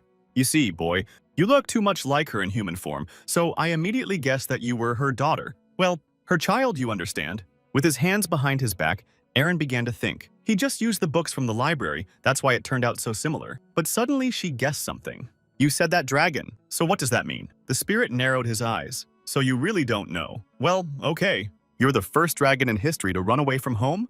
After these words, Eren was horrified. So mom already knows everything. I'm definitely done for. They'll lock me up for hundreds of years. How quickly rumors spread, even in the world of dragons. They already know about this. Mom is probably furious right now. And that damn old dragon too. The spirit leaned over. All right, ask your questions, boy. I don't have much time. It's unlikely that we'll ever meet again, so go ahead. Taking a deep breath, Eren finally decided to ask, Listen, uncle, do you happen to know why I can't turn back into a dragon? The spirit thought for a moment and snorted. Who knows? Maybe it's some kind of curse. No one knows for sure yet, so I can't tell you for certain. Hearing about his curse, our hero exclaimed, Listen, can you help me remove it somehow? I'm tired of being in this insignificant body. The huge fiery giant bent down. No, I can't. I have power, but only in the spirit world. Nothing more. The boy stood before him and listened attentively while the demon continued. I know nothing about magic. You belong to a completely different race. I'm sorry, I can't help you. After this refusal, Eren lowered his head. What a jerk. And I thought this fire old man could help me. That's how it turned out, but I only know the spell of polymorphism. The spirit leaned even closer. So how can I tell your mother about your whereabouts? She can easily remove the spell. Hearing this, Aaron immediately waved his hands. No, don't call my mother. Please don't. She'll leave me with nothing. Have mercy. An image of his mother looming over him with a monstrous look in her eyes immediately popped into his head. He didn't want to see her just yet. Having already lost all hope, our hero just lowered his head. After all, he had summoned this spirit for nothing and hadn't learned anything. All right, there's nothing I can do. The boy raised his hands. Then teach me how to summon spirits. The fire giant snorted. That's no problem. The mercenary could not believe his eyes. This little kid was asking the king of fire spirits to teach him a spell. Who did he think he was? The Ifrit began to half dissolve into the air. Well, meet some guys who are suitable for you in terms of level. A dragon's face appeared from the fire, along with several other mythical creatures, a phoenix and some kind of fish. Our hero's eyes lit up with happiness. Wow, so these guys are going to help me. That's cool. The Spirit King looked down on him. Okay, I summoned these guys for you, but now it's up to you. You're a red dragon. You have enough power. Aaron spread his arms wide. So that's how it is. Come on, guys, come to me. He was already prepared to accept his new pets. Several seconds passed, but the spirits did not move. Why are they frozen? Let them come here. I am summoning them. Finally, Ifrit lost his temper and barked, Didn't your mother teach you how to summon? You have to say the name. You understand. The name. The boy scratched the back of his head. So that's how it is. What are their names, uncle? Please tell me. Now he looked incredibly stupid. The king of spirits sighed. Listen, the lowest level spirit is called Casa, the bird. The lizard is called Salamandra. She is of the middle level. And the last is Ignis, the dragon. The boy began to count on his fingers how many spirits he now had and repeated their names. The king looked at him and frowned. Okay, we figured that out. Are you pronouncing them correctly now? Try summoning at least one of them. Clenching his hands into fists, Aaron tensed up. Why was it so exciting? It was as if he were in some kind of adventure novel. This moment was truly fateful. He wrapped his arms around his shoulders and curled up into a ball, ready to summon his first real army of fire spirits. Our hero began to twist and wave his arms strangely, as if he thought it would help him feel more confident. Finally, putting his hands forward, the boy shouted all three names and barked, I command you to appear. Behind him stood a mercenary who had already lost all faith in humanity. What is he doing? He's completely insane. What kind of pose is that? But before the boy could finish his summoning spell, flashes of fire began to swirl around him, and the spirits appeared at his call. He turned his head, trying to understand what was happening. It was a little scary. It was his first time encountering something like this, and he didn't know what to do with it all. But in the end, he realized that the spirits of fire were finally obeying him. All he had to do was say their name. This is just great. The mercenary stood somewhere behind him and just watched. He had already come to terms with everything and was not surprised by anything. This guy seemed incredibly strange to him. Realizing what he had accomplished, Aaron broke into a smile. Excellent. Now, I'm a real spirit summoner. But isn't that cool, man? Look. Suddenly, he pointed his finger at the dragon, which for some reason had become too small. Listen, what happened to him? Why isn't he obeying me? The king said in a stern voice, Boy, you cannot yet control higher-level spirits. When you come of age, he will obey you. Our hero froze while the spirit was confused. Listen, Ignis didn't respond to your call, but I came. Although I am the king of spirits, how did you even manage to do that? Lifting his head even higher, the boy shouted, I told you, I just thought it would be cool if you appeared at my call, that's all. Ifrit folded his arms across his chest and snorted. It's very strange, you know. Only the most ancient dragons can summon me in my true form, but you were able to do it so easily. Our hero just looked at him thoughtfully. What's the problem? I just wanted to, so I called you. Is there something strange about that? The spirit continued to tower over the boy and pondered. There's no problem. Even for the most experienced dragons, this is not yet possible. This guy is breaking all the laws of the natural world of spirits. What's wrong with him? I can't ignore this. I have a responsibility. I am the king of spirits. The giant snorted. That's all I can do to help you, boy. I don't want to get involved in the internal conflicts of the dragon world. So goodbye. The mercenary and the boy watched in amazement as the huge fire giant dissolved into thin air at the speed of light, leaving behind only a faint haze. When it was all over, Aaron looked away from the spirit, which had left behind only a handful of ashes from the bonfire. Apparently, he really did have a lot to do. Meeting the gaze of the mercenary, who was now completely pale from the experience, the boy asked, Uncle, what's wrong with you?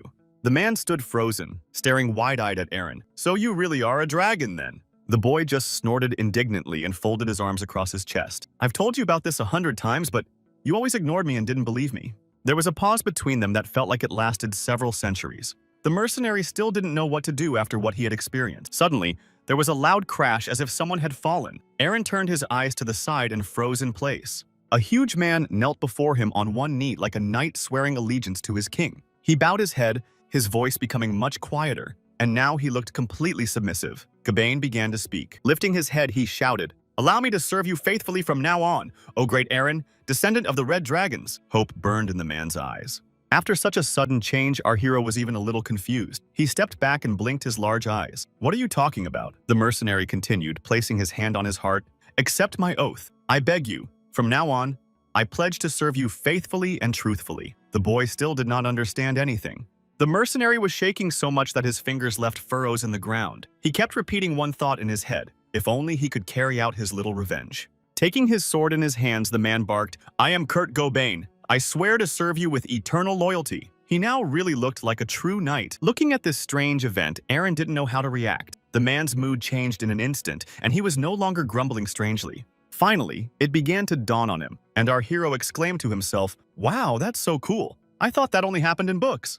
Excerpts from recently read books came to mind, where knights swore allegiance to their queen while holding a sword in their hands. This is the knight's oath. Our hero was still standing in front of the man, blinking in surprise, wondering what he should do now.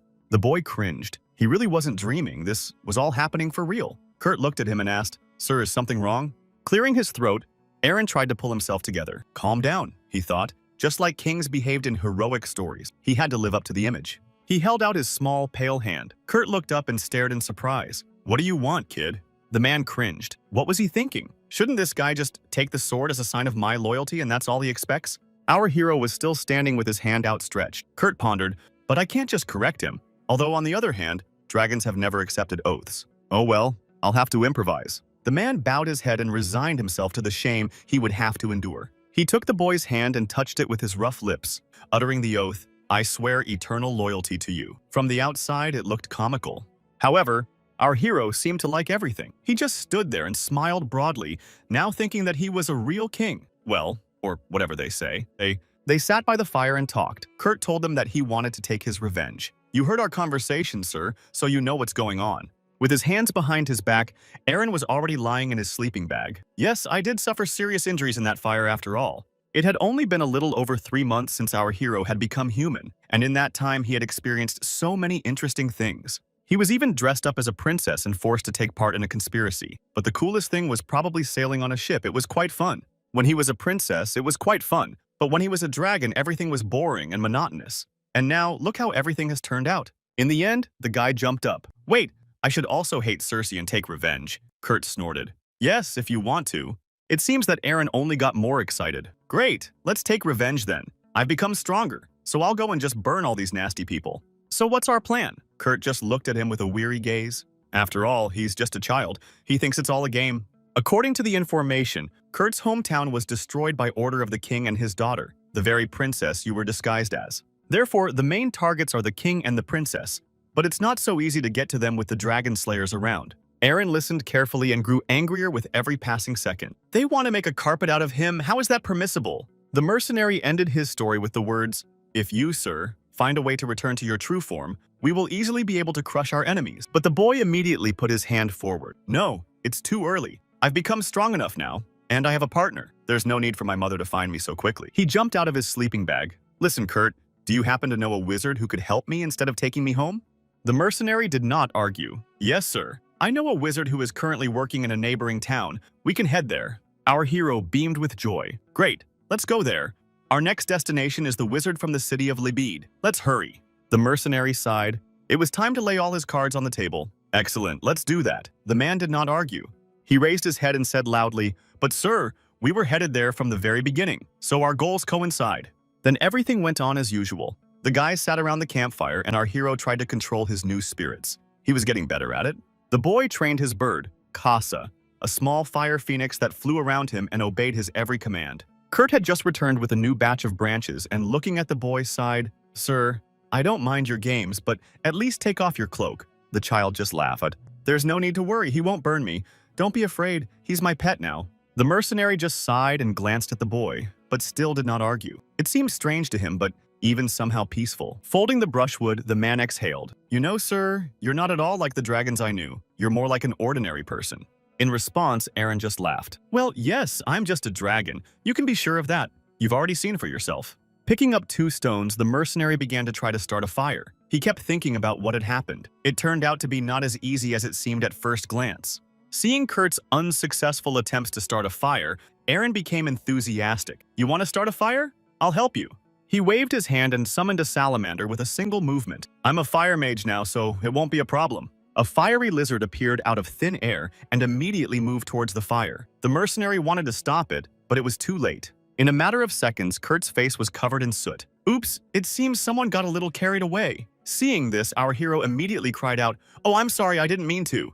The boy smiled, and the mercenary wondered how someone with such a cute face could be a terrifying dragon. He looked more like an innocent child. In the end, they reluctantly lit the ill-fated fire. Now they could rest a little, but the night was still long. But this idyll was interrupted by a strange sound, as if branches were crackling. Someone was definitely approaching them from the thicket of the forest. There was also a scream.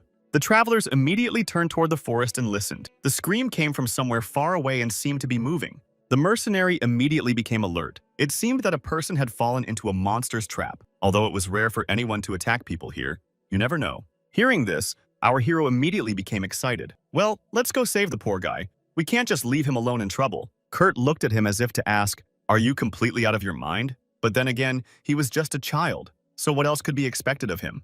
The man stood up. Sir, doesn't this bother you at all? Aaron smiled. Is there anything threatening us? At that moment, the boy thought again. I listened to you, Kurt, and now I feel uneasy. You know how to ruin a situation.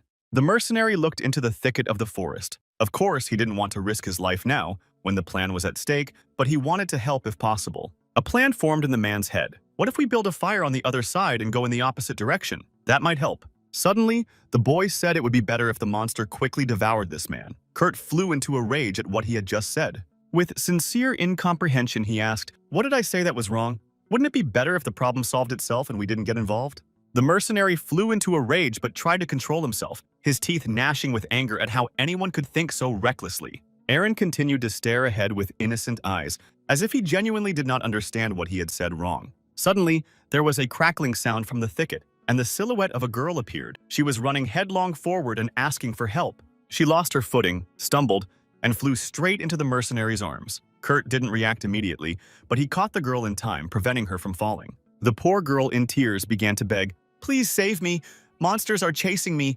They want to eat me." Suddenly, a monstrous roar came from the forest, causing the trees to shake. All 3 froze and looked into the thicket. The mercenary immediately ordered, "Sir, summon the spirits now." The boy did not hesitate and summoned the salamander. Now we will test our new pets. Several pairs of piercing red eyes were already glowing in the thicket, staring directly at the 3 travelers as if they were prey. In less than a couple of seconds, the silhouettes of several monsters appeared from behind the trees. They looked like dogs but were covered in some kind of strange bluish flame. The boy had never seen anything like this before and cried out, "Who are they?" Kurt shouted, "Damn it, it's the Lanistry! Now we're in trouble!" He raised his hand and instantly summoned his water spirit. Everything around them was covered with a transparent film, protecting them from danger. Still not understanding anything, the boy turned around and asked who they were. Kurt replied that these monsters were created by ancient magic a long time ago. One of the monsters stared at them with piercing red eyes and grinned. These monsters were much stronger than trolls and all the others. Even despite the danger, our hero was already prepared to fight back. There are only a dozen of them. My fire spirits will definitely deal with them. Well, upon hearing that fire had no effect on them, Aaron was horrified. What a mess. Why such a setup? He just wanted to appear heroic. Although, come to think of it, look, these monsters are burning too, so it makes sense that fire has no effect on them. Listen, Uncle, I have a question. One of the fiery wolves rushed forward, opening its wide mouth to reveal a multitude of sharp teeth. They would have to attack them blindly. Kurt rushed forward. It was difficult for him to cope alone with nearly a dozen high-level monsters, but he tried. Now it was only a matter of time before they reached them. One of the monsters was already leaping forward, snapping its toothy mouth. Realizing that danger was approaching, Aaron shouted that they had to run away from there. However, Kurt understood that it was too late. They would not make it in time. The monsters literally surrounded them on all sides. There was nowhere to retreat. Aaron turned his head, searching for a way out, but saw only danger. Fortunately, there was a river nearby, and an idea immediately came to the boy's mind. Maybe they could use it. Uncle, you said that water is their weakness. Our hero began to think about how to lure these monsters into the river. It wouldn't be easy, but the idea came to him on its own. He raised his finger and shouted, "Kurt, I know what to do. Stay calm." The poor woman looked at them with eyes crazed with fear. A monstrous thought crept into the mercenary's head. "What do you want to accept, sir? Could it be what I think it is?" But it was too late. Our hero had already summoned his 2 fire spirits and directed them straight ahead. The boy's eyes burned, and suddenly there was a loud crash. After the monstrous explosion, a huge column of black smoke rose into the sky, visible for many kilometers. Kurt was thrown back by the shockwave, and the man barely came to his senses after the powerful blow. He was breathing heavily. The man struggled to open his eyes. So, his good idea was to use an explosion. It would have been a good tactic if the monsters weren't resistant to fire. He looked at his burned hand. Although the shockwave was powerful, it couldn't have done much damage to the monsters. While the man was struggling to get to his feet, Aaron jumped up to him. "Uncle, I've already solved the problem. It literally evaporated." The boy laughed. "Now we can continue on our way." He already had a huge backpack on his shoulders. Kurt was still trying to recover. He looked at the boy with surprised eyes. "You mean you planned it that way? You couldn't have destroyed those monsters with just your explosion." But suddenly, a terrible thought struck the man. "It can't be. You really did it. That same girl was already on the other side of the river." Our hero began to explain, "You said yourself, Kurt, that they were only interested in the girl. That means we weren't their target. Several monsters were already standing on the other side of the river, not even understanding how to get across." Now the mercenary understood everything. The explosion wasn't meant to destroy the monsters, but to send the girl to the other side of the river. Clearly pleased with his prank, Aaron looked at the mercenary. "Well, what do you think, Kurt? Cool idea, right?" The woman was unconscious, and maybe she was in a little pain, but I calculated the force of the explosion so that she would stay alive. Turning away, the boy was already getting ready to leave. "Well, it's time to get out of here." Kurt was still standing rooted to the spot, thinking. A shiver ran down the man's spine. This boy inspired terror with his mere appearance, even though he looked like an ordinary child. The travelers were already moving forward along the forest path. Aaron was walking ahead. "Well, the monsters definitely won't follow us here, so we can rest easy." Our hero laughed all the time. "Well, this time I really was useful, right, Kurt?"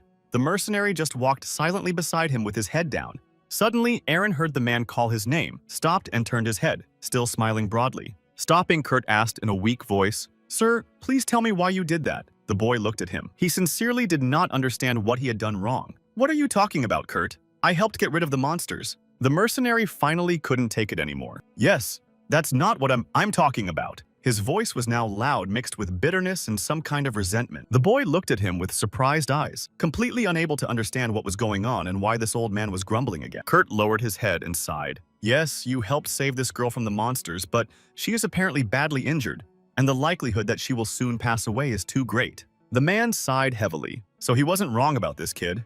It turns out we just bought time to escape and sacrificed her." With sincere incomprehension, Aaron looked at the man. "What's so bad about that?" He bowed his head and blinked his big eyes. Soon they set up camp again. Still gloomy as a cloud, he sat with his head down thinking. Meanwhile, the boy was just happy and having fun. With his head bowed, the mercenary thought that if he racked his brains, the boy really wasn't to blame at all. After all, he wasn't really human. Aaron grabbed a piece of bread and began to chew vigorously. On the other hand, it was unlikely that this guy felt guilty when he ate others. Finally, the mercenary made up his mind and began to speak. "Sir, I must tell you that you did the wrong thing today." The boy turned his head. His eyes again showed sincere incomprehension. "What are you talking about, Uncle? I saved our lives. Is that so bad?" Folding his arms in front of him, Kurt began to speak. "I understand, sir, that you are a dragon and you have your own ideas, but right now you are in a human body. But you must follow human rules. You can't just get rid of obstacles like that." The boy exhaled. "What kind of rule is that? We help each other. That's the law of human life." The mercenary's voice was stern but at the same time tired. Aaron looked at him and snorted. "But that's not always the case. There are people who take each other's lives, aren't there?" The mercenary couldn't argue with that. He had to agree. He fell silent for a second, lowered his head, and sighed heavily. "You're right, sir, but there are special circumstances such as fierce battles where people really do destroy each other, and I'm the same. But on the other hand, you can never drag women and children into this, who cannot protect themselves, who are weaker than anyone else and need our protection." Without a shadow of a doubt, the guy replied, "But we also almost went to the other world because of those monsters. We're just food, aren't we?" In the end, the mercenary couldn't take it anymore and brought his heavy fist down on the boy's head, growling, "Yes, because it's always been that way. That's why you're so stupid." In the end, the man calmed down. That's how people are. Understand that you can't do that, and that's all there is to it. Thoughtfully, Aaron looked somewhere off to the side. "I think I understand everything. Joy suddenly flashed across the mercenaries' faces. Finally, the gods heard me, and this guy started to understand, really. But suddenly, our hero just folded his arms across his chest and said, "It seems that people don't get along with logic at all, as far as I can see." That's right, isn't it? After that, the mercenary just lowered his head. "I'm sorry, what did you just say?" The man had completely lost the thread of the conversation and almost fainted. Aaron just plopped down on the ground. I mean, killing hundreds of people in war is normal, but hurting someone you don't know is a crime, as far as I can see. Tired of this conversation, the boy wrapped himself tightly in his sleeping bag and turned away. "That's it. I'm going to sleep. The conversation is over." The mercenary remained in silent solitude with heavy thoughts in his head and began to reflect on the situation. He looked at the dying fire, and a single question arose in his mind. Could he have done the same? Otherwise, if he had been alone, he didn't even know. The man folded his arms in front of him. "We were just trying to survive. I probably wouldn't sacrifice people for my own life, but I wouldn't save them either." He raised his head and looked at the night sky. Next to him, Aaron was peacefully snoring deep in sleep. The man continued to ponder. It turned out that this guy was partly right. It is unlikely that our hero would have heard this agreement, as he was already fast asleep with his eyes closed, but the mercenary watched. People are indeed very contradictory. The next day, the battles continued, and now the huge orcs were caught in the heat of the battle, unable to withstand the power of the fire spirits. Our hero stood and destroyed monsters in batches, and it seemed to bring him some satisfaction. The fire phoenix flew beside him. Kurt appeared behind him and clapped his hands. "Congratulations, sir, you are very good at controlling your pets," he said. The boy just snorted.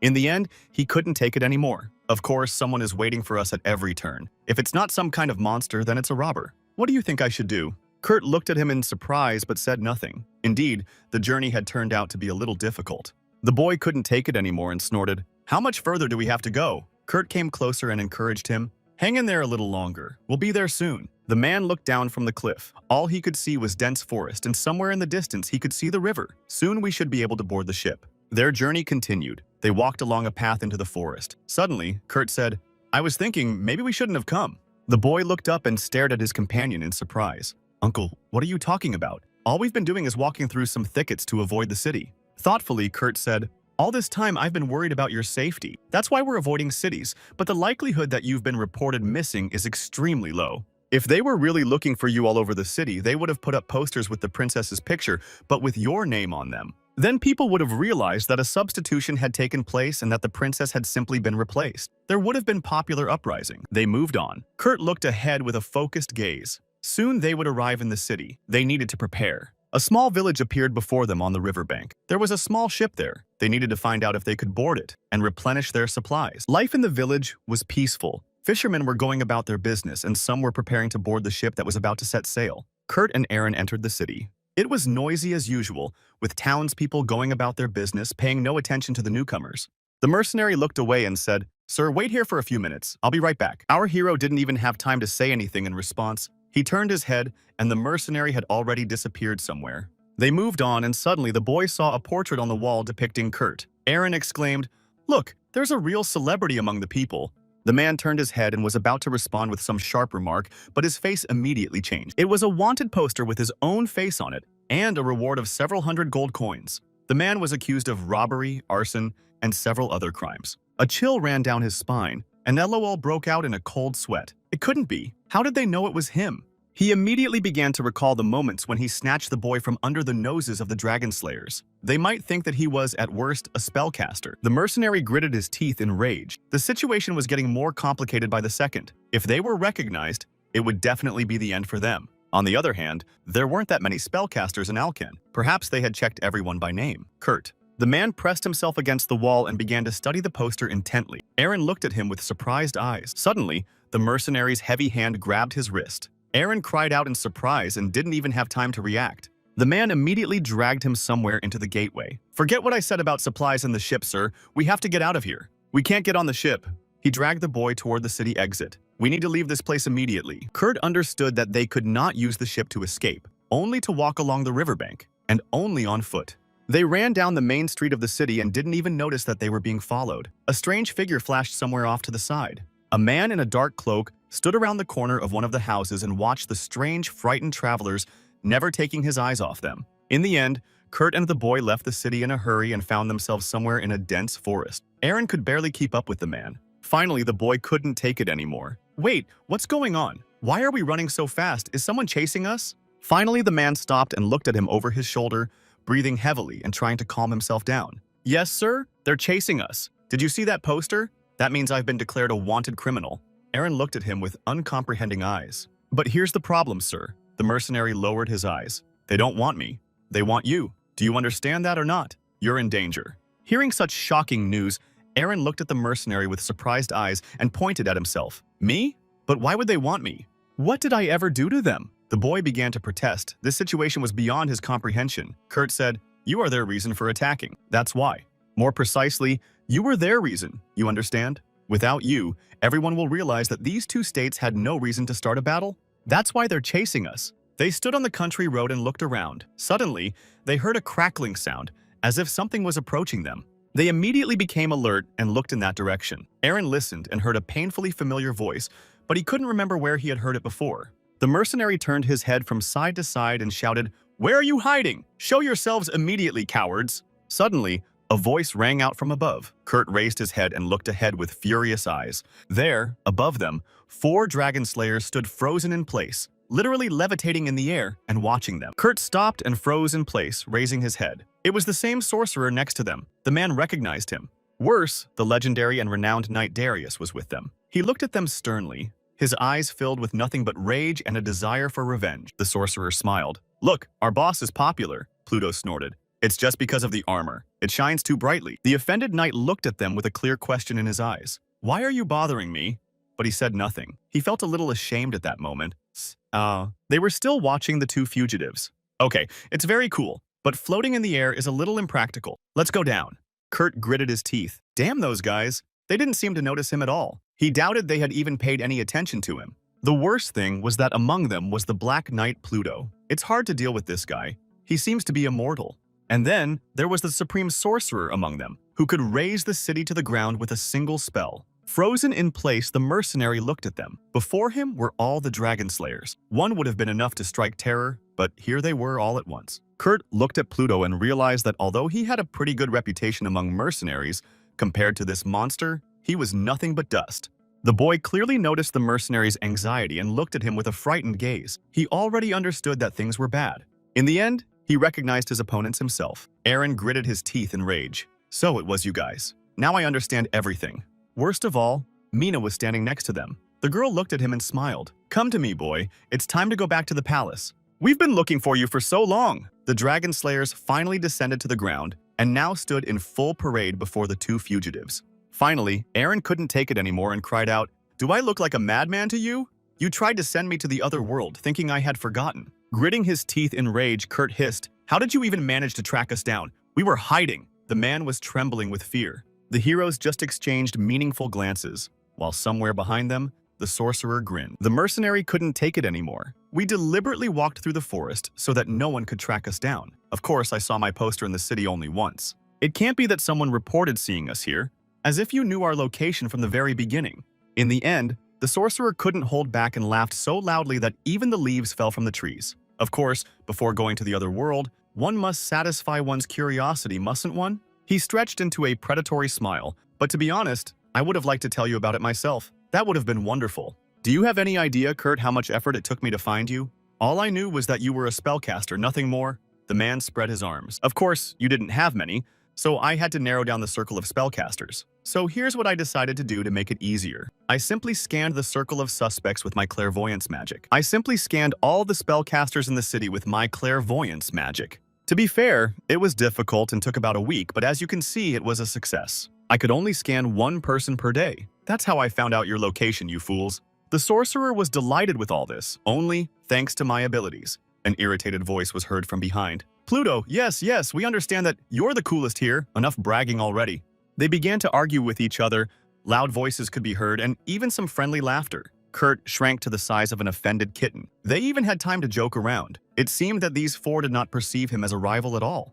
Suddenly seizing the moment, the White Knight looked somewhere to the side, heard a strange sound, and ran towards them. Swinging his sword, Kurt summoned his spirit of wind in a second and ran forward. It was his only chance to attack. All 4 were right in front of him. All he had to do was strike. Although it wouldn't do any good, at least it would buy some time. Seeing this, Pluto grabbed his sword and smiled. "You want to fight me? All right, let's see how strong you are." But suddenly, everything went wrong. There was a loud crash. Dust rose into the air, and the four hunters looked at each other. Darius could barely stand on his feet. He stood with his eyes wide open, not understanding what had happened. Only the sorcerer laughed. Yes, I knew from the beginning that you were just throwing dust in our eyes to escape. Did you really think it would work? But everything was much more complicated. Breaking out of the smoke screen, Kurt moved forward, swinging his sword. First, we have to deal with this summoner, then it will be easier. The sorcerer turned his head in surprise. The mage just looked at him and did nothing for the time being. Although he looked like a supreme sorcerer, he was physically human. Swinging his sword, Kurt had already come up with a plan. First, he had to stun the wizard, and then try to escape from here. But he didn't have time. Pluto appeared from the side and was already ready to attack. The man just grinned at his opponent. You think I didn't understand anything? And immediately, the mercenary felt a powerful blow from the blade. He barely had enough strength to stay on his feet. Pluto came closer and smiled. What else did you want? But not bad. At least you withstood my blow. That's already worthy of praise. Then, here's some more. The man swung and struck again. The poor man flew to the side. He was already beginning to run out of breath, and this was only the beginning. The Black Knight ran forward, swinging his sword, turning into a real ferocious beast that had sensed its prey. At one point, Kurt felt a powerful blow to his stomach and bent over in half, his insides feeling as if they had been mixed together. He flew at such a speed that he broke several centuries-old trees with his body and stopped somewhere in the thicket of the forest. Pluto was already approaching and laughing. What are you doing on the ground after the first blow? I thought you'd be tougher than that, old man. To be honest, I'm disappointed. The man smirked and looked at his opponent with a victorious gaze. He already understood that this mercenary's days were numbered. Lifting his head, the wizard sighed. He understood that he could have dealt with this runt on his own. Why did he have to call all three of them? Spreading his arms, the man cast his spell. Everything around him was flooded with bright yellow light. It was a radiance. Sitting almost unconscious, Kurt raised his head with great force and saw the heavens open above him. The poor man was already prepared to say goodbye to life when he heard a rumbling sound. The wizard smiled. You know, buddy, it turns out you're friends with common sense. I thought you were a complete fool. Kurt sat leaning against a tree, clutching his sword in his hands. He was able to guess what the spell was and block it, albeit with difficulty. Pulling his hood over his head, the wizard came closer. But that doesn't change the fact that you're weaker than we thought, does it? Finally, coming to his senses, Aaron rushed to his companion to help him in any way he could. Kurt was already on his last breath. The man's voice was too weak. He was almost whispering. The boy ran up to him. You're badly injured. How can you walk? The child was very frightened. You have to protect me. I still can't turn into a dragon and take my true form. Have you forgotten? Come on, get up immediately. The mercenary sighed heavily. He realized that arguing with this man was useless and tried to move. While the boy was fussing over his wounded companion, the sorcerer's voice was heard. Of course, he's fine. Who would doubt that he would survive? Stretching out his hand, the wizard said, I had no intention of sending him to the other world with this spell. It was just a light greeting. With difficulty, the mercenary tried to get up and breathed heavily. Damn. He was wrong after all. The difference in their strength was too great. Suddenly, Aaron began to think, no, that won't do. Now it's my turn. Now you'll see what I can do. At some point, the mercenary felt a warmth behind him, and a bright yellow light illuminated the entire space. I'll fight too, guys! Our hero instantly summoned a salamander, his whole body covered in fire, and prepared to attack. The sorcerer froze in place for a couple of seconds, as if unable to believe what had just happened. It's the spirit of fire. Wait, but how is that possible? Pluto came closer. Listen, this guy has also learned some spells. The sorcerer looked at him. I don't think so. He was just an ordinary slave, wasn't he? Our hero was already starting to get angry, although would he have allowed himself to be kept in slavery with such abilities? But now, it was too late to think about that. A voice was heard from behind. Vera just snorted. If I had such abilities, I wouldn't let anyone near me. The Black Knight snorted. But who was he? The sorcerer came closer. How did this boy manage to develop such abilities in such a short time? Looking at him, Pluto asked, is it possible to learn spiritualism in just a couple of days? The sorcerer sighed. Don't you know about this? In the past, spiritualism could be developed quite quickly, and almost every knight could do it. He sighed. Well, everything fell into place. Looking at them, Darius sighed heavily. Guys, you've forgotten that we have serious business to attend to here. We can talk later. Okay, anyway, we're dealing with spirits. Aaron was already ready to attack and directed his salamander straight at the enemies. Finally, Kurt came to his senses and tried to stand up. In a weak voice, he said, Sir, I'm fine. I can continue fighting. Pluto immediately noticed him and perked up. Hey, you seem to have come to your senses. You're even standing on your feet, ready for the second round. The poor man could barely stand on his trembling legs and tried to remain upright, knowing that one blow would finish him off. Coming closer, Pluto laughed. Look at yourself. You can barely stand. Are you sure you want to continue? We'll find out right now. The knight had already moved forward, but at the last moment the mercenary blocked his attack with his sword, albeit with great difficulty. The knight was surprised himself. How had he managed to hold out? He was barely standing. It wasn't easy. The mercenary, overcoming excruciating pain, tried to hold on with his trembling hands, clutching his sword and trying to block. Finally, he barked, "That's not all. My comrades call me the king of mercenaries, or have you forgotten?" But suddenly, it all ended as quickly as it had begun. The man collapsed and fell to the ground, immediately pinned down by several large rocks. His whole body was pierced with pain. Although he had attacked first, his strength was still waning, and he had forgotten that. Approaching his wounded opponent, Pluto laughed. "So you're our king of mercenaries. Well, that explains everything." He bent down and smiled predatorily. "What about your 4 comrades? I remember them too, or have you already forgotten?" He stepped on the mercenary's face with his huge boot and began to squeeze. Kurt only groaned in pain. Suddenly, Darius intervened and stopped his comrade. "Listen, Pluto, he's wounded. Don't go too far. I saw that he's a skilled swordsman." The Black Knight just laughed. "But if that's the case, then he really is the king of mercenaries, isn't he? Let him fight then." He turned around and shouted to the sorcerer, "I heard that this guy is definitely not Asar Ahim. It seems I was right. You lost the bet, my friend." That's the name of the sorcerer who appeared too long ago to be remembered. The most powerful spellcaster of the era, capable of controlling the spirits of absolutely all the elements. The wizard just sighed. "I thought we had caught the great spellcaster. It turned out to be an ordinary mercenary. What a pity, but I don't care." A heavy foot landed right on the poor mercenary's face and pressed him into the stone with such force that the man only grunted but did not have time to do anything. But suddenly, Pluto, who was already ready to finish off the unfortunate mercenary, heard a cry, "Stop! Stop immediately! I'm back!" A fiery salamander flew straight at him, cutting through the air like an arrow. Another second and it would have hit its target. At the last moment, the man managed to jump aside, and the fiery spirit flew right past him somewhere to the side, but the knight already felt the heat. There was an explosion behind him, and the man smiled. "Ah, yes, that little summoner is still with you. We haven't settled things yet." The boy looked at him with eyes full of rage and was not going to back down. It was clear that he wanted to see this through to the end. "Leave him alone and fight me." The man smiled. "I want to spend my time on you. Besides, I don't have the abilities of a spellcaster. I can't fight you, boy." His face immediately changed. The man was predatory, so stop being a thorn in my side and just obey for your own good. Suddenly, Vera interrupted the conversation. "Listen," she said, rather maliciously. "Aren't we just villains now? How rude you are." Suddenly, the girl stopped when Pluto said, "Stop interfering. We're just following orders, aren't we?" Suddenly, she looked behind the man and cried out, "Hey, you better look behind you." The knight turned around and suddenly felt an incredible heat all over his skin, as if a huge fire was approaching him at breakneck speed. A huge fire lizard was approaching them at breakneck speed. Another second, and it would have turned the two of them to ashes. It seemed that our hero had achieved exactly what he wanted. He released his fiery spirit and shouted, "Come on, salamander, burn everything to hell!" Vera realized that now was her chance and moved forward, ready for battle. It was time to teach this boy some manners. She took a few steps forward and stretched out her hand as if nothing had happened, as if she wasn't afraid that the fire spirit would turn her to ash. As soon as she touched the salamander's face, the monster began to dissolve into thin air, as if it had never been there. Seeing this, Aaron looked on in surprise and cried out, unable to believe that someone could deal with the fire spirit so easily. There was an explosion. Vera raised her hand and with one deft movement, destroyed the fire spirit as if it had never existed. Frozen in place, our hero couldn't believe that his salamander had been defeated so easily with just one touch. A look of genuine horror appeared on the boy's face. She stopped it with a single movement. "This woman is incredible."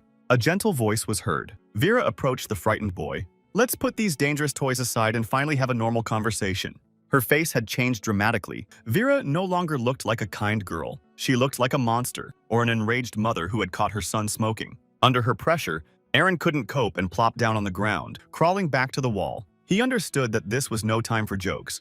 But contrary to all expectations, the girl did not attack him. She simply held out her hand and smiled kindly, with almost maternal warmth, and said, "Come with me. We won't try to hurt you anymore." The boy still looked at her with a haunted gaze and understood that this was most likely a lie. There was a moment of silence. Aaron, still frightened, looked at her with surprised eyes and finally decided to speak. "Are you serious? Tell me." Suddenly, his patience ran out and he shouted, "Do you think I'll just believe you? You tried to kill me with your own hands." Sighing, Vera said with a hint of irritation, "Yes, you're right. At that time I really wanted to get rid of you, but now the situation has changed. Think about it carefully." Finally, our hero got up and dusted himself off, but it all looked a little strange. especially considering what they had done to poor Kurt, who was still lying unconscious from such a powerful blow. The boy was still listening, and Vera continued, "Think about it yourself. He's just a mercenary who only knows how to swing a sword, and you're just a boy." Her face broke into a smile. "You know, if we wanted to send you to the other world, you'd already be there. You didn't think that would cause us any trouble, did you?" Number. Before that, there was a scandal in the royal library. Voices and shouts could be heard everywhere. Vera insisted that we couldn't just take this boy's life. Where else would we find someone who looked exactly like the princess? The rest of the team was standing near the mirror, checking the spellcasters, when suddenly all three turned to her. In a tired voice, Pluto said, "Listen guys, you're against this, am I right? You yourselves wanted to send him to the other world." The sorcerer sighed. "We're not in the best situation right now. Things like this only work once, twice won't work." Even the White Knight was sure. "Vera, listen, this could ruin all our plans. You understand how dangerous it is." The girl wouldn't let up. "Yes, listen, we still need to give him back his real voice, don't we? That will clear us of all suspicion. Besides, the operation with the princess has already been completed, and so successfully. So why are you refusing just because of your stupid, imaginary fears?" Finally, the wizard snorted. "You know, when I think about it, you're right, but it's hard to say how it will all turn out. Tomorrow, the whole plan could go down the drain." But anyway, the sorcerer agreed. "All right, Vera, you've convinced me. We'll spare his life." There was a moment of silence. The girl remained silent and looked away. You probably already realized that she had already grown attached to this boy. And now they stood facing each other, and the woman asked for the 100th time, "Are you ready to come with me? Even if you don't want to, I'll make you." These words did not inspire confidence at all. Aaron looked at her and stepped back. Two feelings fought inside the boy. He was very afraid and did not know what to do. And the poor boy began to think hard. On the other hand, the mercenary had already taken a beating, and the salamander had been destroyed. There were no mowers left in his sleeve. In the end, he had to agree through gritted teeth. The boy lowered his head and said, "Fine, I'll go with you." Finally, Vera was able to breathe a sigh of relief, but behind her she heard the sorcerer's irritated voice. "Well, did you finally manage to persuade him or not?" But even if so, there was one more thing. The sorcerer looked in the direction of the mercenary, who was already halfway to the other world. Poor Kurt lay there with his eyes half open. "We can't just leave this man here, you understand?" He already reached for the mercenary's body. Seeing this, Aaron cried out. He didn't really want to give this man away. It's hard to say, but perhaps he had also grown attached to him. Suddenly, the boy shouted, "Stop!" His voice rang out with such force that everything around him shook at that moment. The sorcerer stopped immediately. His eyes literally popped out of his head in surprise. He froze in place and just stood there. The White Knight also stared at the boy in surprise, apparently so struck by the boy's voice that he simply froze in place. The sorcerer turned and looked with frightened eyes at the boy who dared to contradict him. Now there was only fear on the man's face. Our hero was still standing in front of them, seemingly unaware of what he had just done. Aaron simply froze in place and waited for something.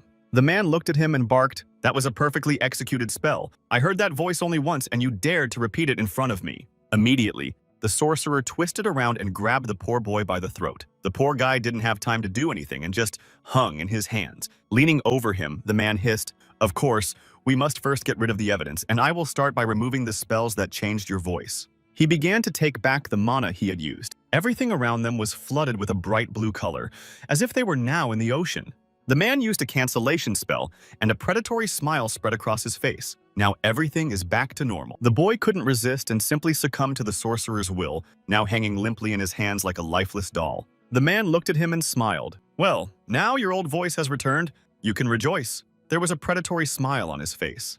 There was no more evidence left. Aaron still stared ahead with surprised eyes, unable to believe what had happened. He tried to say a few words and suddenly realized that his old voice had indeed returned. Now he really spoke like a boy. He began to remember the moments when he tried to turn into a dragon, but nothing worked. He still couldn't use the polymorph spell. Besides, the fire demon had said that some kind of spell had been cast on him. Maybe that was it. The thought struck him, and now everything made sense. That's why he couldn't use his spell. The spell that changed his voice interfered with the flow of mana, but now it was removed and he could try again. Everything was back to normal. The sorcerer finished his work and shouted, "Now we can go back. The job is done. I hope you're satisfied now." However, Vera looked at him over her shoulder and the boy began to speak. "Now I can return to my true form. That's right, isn't it?"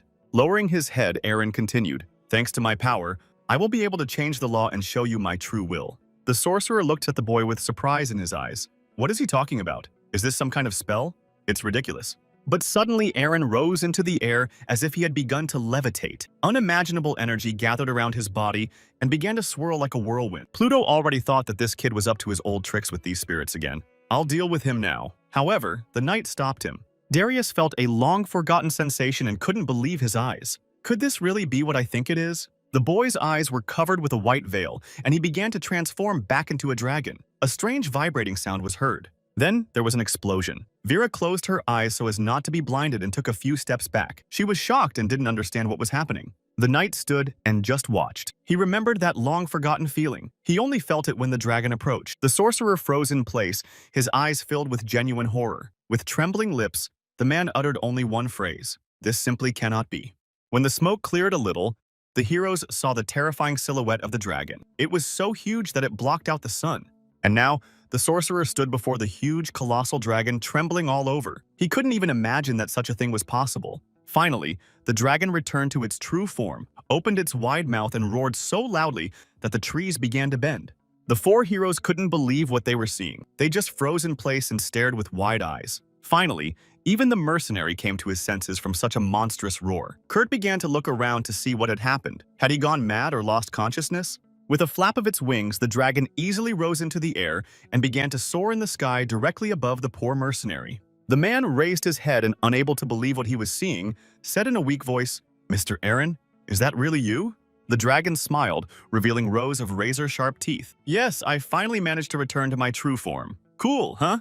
He flew into a rage. "Well, humans, now I will definitely destroy you. It's the end for you. Only ashes will remain." Vera couldn't believe her eyes and just stood there rooted to the spot. Pluto shouted, "Is this guy really a dragon? How did this happen?"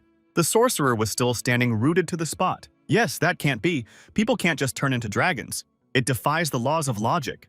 However, Aaron was already looking at them with burning eyes and baring his toothy mouth. Unless he was originally a dragon, then that would explain everything. Pluto was surprised. "Are you saying he has such power? He endured all this. But why did the wizard snort? Who knows? Dragons are unpredictable creatures." Suddenly, Darius's voice was heard from the side. "Hey guys, sorry to interrupt your interesting conversation, but maybe we can discuss all this later. Right now, we need to get ready." The man gripped his sword tightly and prepared to attack. "This dragon is going to attack us."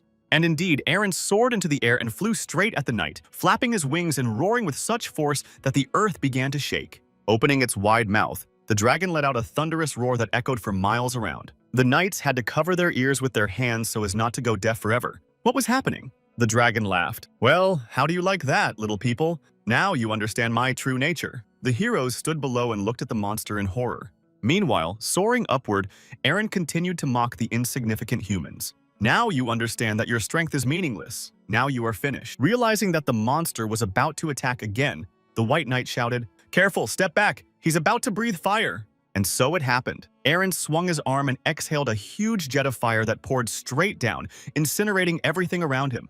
The knight froze in place and watched as the colossal fireball approached him. The man did not know what to do. He understood that he was doomed. There was a loud crash, and the knight ran for his life. Everything around him turned into a blazing hell, as if meteorites were falling to the ground. The dragon cursed, "God damn it, you damned humans! How hard is it to hit you? Why are you so small and nimble?" The sorcerer barely came to his senses and already saw the dragon preparing to attack again. The man froze in place and stared in horror at the approaching danger. The dragon had already lowered its heavy paw to the ground. "But now you're caught, you insignificant human. I've got you for sure." But suddenly, to his surprise, the dragon noticed that the sorcerer was holding on with his last ounce of strength, using his spell to block the dragon's paw. Aaron flew into a rage. "How the hell did you dodge that? I'm going to destroy everything here. It's the end for all of you." And then all hell broke loose. The dragon destroyed everything in its path, and stones began to fall from the sky. Pluto and Darius tried to save their lives. Suddenly, one of the knights remembered how he had fought the white dragon, but this was a whole different level. Now everything was different. This dragon had literally gone mad and was destroying everything around him. Aaron was furious. Looking closely, Pluto realized that these two seemed to be the same size, so dealing with him shouldn't be too much of a problem. The dragon continued to destroy everything around him, uprooting trees and destroying the ground, me, and the forest landscape. Pluto exhaled. "You know, buddy, you're right. The atmosphere here is completely different from last time. It seems we're dealing with a rabid dragon." Finally, the sorcerer also came to his senses. "It seems that this dragon's attacks are too simple. He just swings his arms and breathes fire. The man looked ahead. They can be the same size if it's a red dragon. I'm right, aren't I? He jumped aside, dodging the dragon's huge tail. It seems that this monster is still a very small dragon. Coming to their senses, Pluto and Vera were already preparing to attack. Maybe this dragon is much weaker than the last one. The man smiled, stretching into a predatory grin. Well, guys, it looks like we can easily handle it. Don't worry, but we were afraid. The sorcerer was still suspended in the air. We don't know for sure, don't forget. You understand that red dragons are incredibly strong, although there is one thing. We have a chance against this monster. Aaron was still turning his head, looking ahead with his yellow eyes, searching for his opponent. Why can't I hit him? Everything around him began to break as if an earthquake had started. Poor Kurt, who was at the epicenter of this nightmare, tried to at least survive. The man raised his head and cried out, "Mr. Aaron, please don't forget that I'm still here. Try not to crush me." Although inside, the mercenary was happy that it was finally going to happen and these people would pay for their crimes. But everything around him began to shake with such force that even Kurt, who was already accustomed to the general chaos, was frightened that it was still happening. A monstrous wind rose around him, and the man realized with horror that he was being pulled closer to the dragon. Opening its wide mouth, the dragon roared and began to suck in air with such force that everything around began to sink into a vacuum. The wizard in the air began to fly toward the dragon's mouth. Everything around him rose into the air. The heroes realized what they had to do. They had to do something while they could still stand on their feet, otherwise everything else would fall apart. The wizard pointed his finger somewhere in the direction of the shelter, telling everyone to run there before they were all burned alive. Vera looked ahead. She already understood what Aaron was going to do. If he couldn't get under it, he would simply burn everything around him with a wall of fire. And that's exactly what happened. Rising into the air, the dragon swung his wings and released a huge jet of fire from his mouth, like a tornado. With his last ounce of strength, the wizard gathered all his magic into one fist, hoping to protect himself with the power of snow and ice. Vera also tried with all her might. She turned to her goddess for help, and a whirlwind began to swirl around her. And only the poor, defenseless mercenary, having no powers of his own, was simply blown away by the powerful gust. The man struggled to recover from the powerful blow, and it was only the force of the shockwave. Even dragon hunters would not be able to cope with it. Clearly pleased with his actions, Aaron rose up. Well, how do you like that, little people? I even feel a little sorry for you because I had to burn everything down. But suddenly he stopped. To his surprise, the dragon saw that all four were under some kind of protective dome, while chaos reigned around them. The sorcerers were trying to defend themselves, and they were doing quite well. The fire could not penetrate their barrier. Our hero flew into a rage. Yes, in the end, when even one of you goes to the other world, I'm tired of it. Suddenly, the sorcerer used a spectral arrow and fired several laser beams directly at the dragon. Poor Aaron felt his body being hit by something at tremendous speed, and even he couldn't withstand it. In the end, his powers left his body, and the huge dragon fell to the ground with a crash. He was in terrible pain. His thick scales couldn't withstand the impact. Putting on his cloak, the sorcerer smiled. Well, this dragon is certainly quite large, but it has very weak breath. That's its weakness. We can stop it without any problems. Vera and Pluto were already prepared. Well, then we must unleash all our power on it. We'll discuss it later. Darius rushed forward. Now we must destroy him. The man gathered all his strength and redirected it into his blade. The sorcerer put his hand forward. It was the heat of hell. Gathering all his magic into his fist, he prepared to use the most powerful spell. Raising her hands, Vera cast a spell, and shards of ice began to swirl around her. All this power fell upon the poor dragon and began to strike him with incredible force. Even Aaron could not have coped with it. Finally, he swung his huge tail in an attempt to hit someone, but it hurt me. Don't you understand? Seeing that his opponents were dodging again, the dragon flew into a rage. How much longer are you going to torment me? Then, armed with his huge sword, he swung it and stuck it into the ground. It was a blow from a light sword. The dragon felt huge shards piercing his entire body. He opened his mouth and screamed in rage. In the end, even the huge dragon could not withstand the monstrous onslaught and fell onto its back, losing consciousness. Seeing that the enemy was almost defeated, Darius looked ahead with hope. We finally finished it off. The dragon is defeated. The sorcerer stopped him. Wait, don't rush. It could be a trap to knock you off balance. He could just be pretending. But it seemed that Aaron was not pretending. He was lying almost unconscious, and his eyes were now completely yellow, without pupils. The poor guy was out cold. Suddenly, Pluto and Vera began to argue. The girl shouted, "What was the point of shouting the name of the spell? Are you a superhero or something?" The dragon was still conscious but immobilized. These people are so strong. Is there really nothing I can do? How frustrating. The stories Darius had told him about how he had destroyed a dragon in his prime flashed before his eyes. And then the boy heard that everything was made from the dragon's remains. The decorations on the walls, everything. Suddenly, the earth began to shake. The heroes were distracted and finally realized that the dragon was still alive. They turned to him in surprise. But no, that's not what flashed in the White Knight's eyes. Real shock. Could this dragon still be alive? We unleashed all our power on it. Gathering all his strength in his fist, Eren finally came to his senses and soared into the air. With just a few flaps of his wings, he was now in a real rage. The sorcerer almost fainted, but he regained his composure. How did he still have strength left? Prepare for attack. Seeing the dragon fly away, the wizard immediately used his magic shield to protect his comrades in any way he could. Vera also understood that he was trying to use dragon's breath again, so she had to put up a shield somehow. But suddenly, everyone stopped when they saw the dragon simply flying away. It seemed like it was just running away, or maybe it was just our imagination. The wizard couldn't believe his eyes at what was happening. Why wasn't the dragon attacking him? Had it run away? For a few seconds, the hero stood there in complete confusion. It just took off and flew away without attacking or finishing them off. How could this be understood?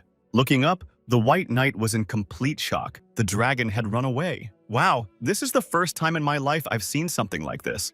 But the wizard still couldn't believe his luck. It couldn't be that the red dragon had just taken off and run away from people. Somewhere in a remote forest, the mercenary Kurt just sat, leaning against a tree. He could no longer stop the bleeding with spells, and it was getting worse by the second. The man sighed heavily and leaned against the tree trunk. If he had known it would end like this, he could have helped. What was this? The man was so exhausted that even blinking was difficult for him, but he was still holding on. He had spent more than a decade on the battlefield and had never lost, destroying countless people and dreaming of revenge. In the end, he became the strongest mercenary. But why? That question remained unanswered, and the man himself did not know the answer. At the moment when he was needed most, he could do nothing but lie unconscious while the battle raged on. I'm just a weakling, it turns out. His body began to go numb. Kurt thought with horror, is this really the end? Is this really how his life will end? He hadn't achieved anything yet, hadn't had time to take revenge. Finally, gathering his strength in his fist under the pressure of rage, the man tried to get up. No, I can't just stay like this. I still have unfinished business. He tried to stand up, but his body still wouldn't obey him. Behind him, he heard a familiar voice. You're pretty strong after all, capable of something. The sorcerer stood there with his entire team. The man stretched out his arm and cast his last spell. Looking at him, Pluto even felt pity for the poor fellow, who was a good spellcaster after all. Without turning around, the sorcerer said, you have to be careful all the time. Even some ancient petty grudge can cause you great harm. He smiled. Although, who knows? Maybe I would have used such an opportunity if it had presented itself, but it's too late to talk about that now. Darius stood behind him with his head bowed. The man was depressed by something. Life is so unfair, no matter how you look at it. You can't help but feel a little sorry for him. The sorcerer looked at the others and smiled. How could it be otherwise? Life is always unfair. Accept it. The events moved to a strange village on the outskirts, where there was a small, neat house from which voices could be heard. A woman stood near the house and shouted, take more mushrooms with you for lunch. We need to make fried rice. A child stood nearby, looking just like her. Smiling, he nodded and headed into the thick forest. He ran along the forest path, humming a little song about fried rice. He couldn't wait to finally have a good meal. Noticing some mushrooms near the road, he knelt down. Here's what I need. Let's gather them and go home. But suddenly, there was a loud noise. He looked up and saw smoke rising into the sky behind the trees. Something had obviously happened there. The child stopped and looked in surprise at the smoke. What was happening there? There were no monsters here, and there never had been.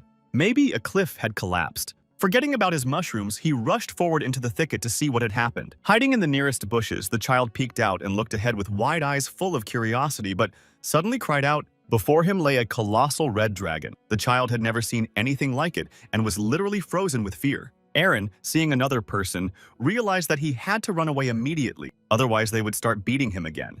Turning his head, the dragon greeted him. His voice was rough and scary. Naturally, the child was frightened, turned around, and ran away. But suddenly he stopped, turning his still frightened head. How could he understand this polite dragon in books? They are completely different. But suddenly, light spread everywhere, and our hero began to transform back into a human being, and in a second, he became a boy. The last thing he managed to say was, help me, and then he collapsed to the ground, completely exhausted. The child completely forgot about his mushrooms and bent down. Wow, the dragon just turned into a boy. How is that even possible? Finally, after several hours, Eren struggled to open his eyes. His whole body ached, and he was lying on a soft bed, covered in bandages. Coming to his senses, the boy stretched and exhaled. Of course, it was all a dream. Apparently, he still thought that everything that had happened was a dream. Getting up from his place, the boy looked around and was surprised to find himself lying on a soft bed. Where am I? He snorted. Waking up in a strange bed after fainting was already becoming a habit. But now, seriously, where was he and what had happened? He heard someone's gentle voice from the side and finally woke up when he heard it. Aaron shuddered with surprise and looked in the direction from which the voice was coming. "Who are you?" A woman with a gentle face stood in front of him, smiling and looking at him. She was holding some clothes in her hands. Our hero just looked at her with a blank stare, trying to figure out who this woman was and what he was doing in her house. The stranger's expression changed. She smiled and said, "I'm the mother of the boy who saved you. That's all." Our hero began to cry. "So that's it. I really did meet some boy before I passed out. Could he have brought me here?" The woman put the clothes on the bed. "I'm sorry. I ran out of bandages, so I tied it with ordinary cloth. It won't get infected, so don't worry. It will be difficult to move at first, so you'll have to get used to it," she said with maternal warmth and tenderness. Our hero realized that despite her good-natured appearance, this woman was very dangerous. She literally radiated some kind of strange energy. Aaron remembered very well that everyone who was initially friendly to him later revealed their true nature, as was the case with the mercenary and the maid. He clutched his clothes to his chest and looked at the woman cautiously. Let her just try to do something, and then it would all be over. But the doors flew open and the child appeared in the doorway. With his arms outstretched, he ran into the room shouting, "Mom, he's finally awake!" The woman smiled and looked at her child. "Yes, he just came too. Here, meet him." By this time, Aaron had already gotten dressed and looked more presentable. The stranger disappeared behind the door, saying that she was going to wash the laundry in the river. "You get to know our guest." The boys looked at her. Aaron was still cautiously examining everything around him, and this new acquaintance, the boy, just laughed and rejoiced. He looked at our hero and asked, "Are you all right now, Mr. Dragon? I hope you're feeling better." After recovering a little, Aaron finally paid attention to his savior. "Yes, everything is fine. I'm better now, thank you." The child clenched his fists. "No one can know that you're a dragon, right? I didn't even tell my mom that you're a dragon, so you don't have to worry." Our hero was a little embarrassed by such intensity. "Yes, exactly. Thank you." He didn't even know how to respond to that. The child scratched the back of his head. "You don't have to be so formal with me. You're probably several thousand years older than me." Suddenly, our hero's stomach growled treacherously. They looked at each other for a few seconds, and then Aaron finally decided to say, "Listen, do you have anything to eat?" Soon, there was sliced bread and a few pieces of either butter or cheese on the table, and it all smelled delicious. Without waiting for a special invitation, Aaron immediately began to eat and immediately tipped the mug of water into his mouth. His new acquaintances looked with interest at the strange boy who had so unexpectedly invaded their ordinary rural life. Finally, the child decided to ask, "Excuse me, but what brought you to the human world?" Aaron looked up from his food. The boy continued, "Could it be that the harbinger of the end of the world has appeared? Well, the Demon King or the Supreme Dragon? Are you going to go to the dungeon and fight him?" Swallowing a piece of cheese, our hero just narrowed his eyes. "He thinks I'm some kind of legendary dragon from an adventure novel. It's a pity to disappoint him, of course." But the child was already looking at him with shining eyes. "You'll probably join the team of heroes to save the world." Aaron didn't even know what to say. After all, he had just run away from home. In the end, our hero just snorted and frowned. "Okay, it's time to end this pointless conversation." "No, sorry, I can't tell you." The child stopped with his mouth open and stared at him with wide eyes in surprise. And then he started chattering again. "Of course, I understand that the fate of the whole world depends on it, and an ordinary child cannot know about it." Aaron continued to chew his bread. Hearing this, he almost choked and rolled his eyes. "God, what have you come up with now? Listen, can I have some water, please?" Having already gotten to know each other, the two new friends went into the forest to take a walk and finally clear their heads. Our hero, of course, tried to adapt to rural life, but it didn't go well. The first time, he almost knocked over a jug of water. Then there was a normal family dinner with some kind of soup and, of course, fragrant bread. It was quite tasty. Then they went back to the forest, where Aaron almost ate some poisonous mushrooms, but thank God his new friend stopped him in time. In the end, he had to explain to the family that he was a spellcaster. The guy didn't lie, but he did surprise his new acquaintances. They even gave him a bag with a small amount of food and money for the future. Aaron was delighted. "A new adventure?" The boy bowed. "Thank you very much for taking care of me, but now it's time for me to go." The woman looked after him warmly, wishing him a safe journey, and the child shouted, "Good luck, sir!" Our hero only looked back at them and looked at them with bright yellow eyes, for the first time in his life feeling no danger. He waved goodbye and disappeared into the forest. And for the first time in his life, our young dragon felt what people usually call the bitterness of parting. After walking a little way into the forest, the boy sat down near a rock to have a snack. "So now I am completely free. I have a little food and money. Anaya."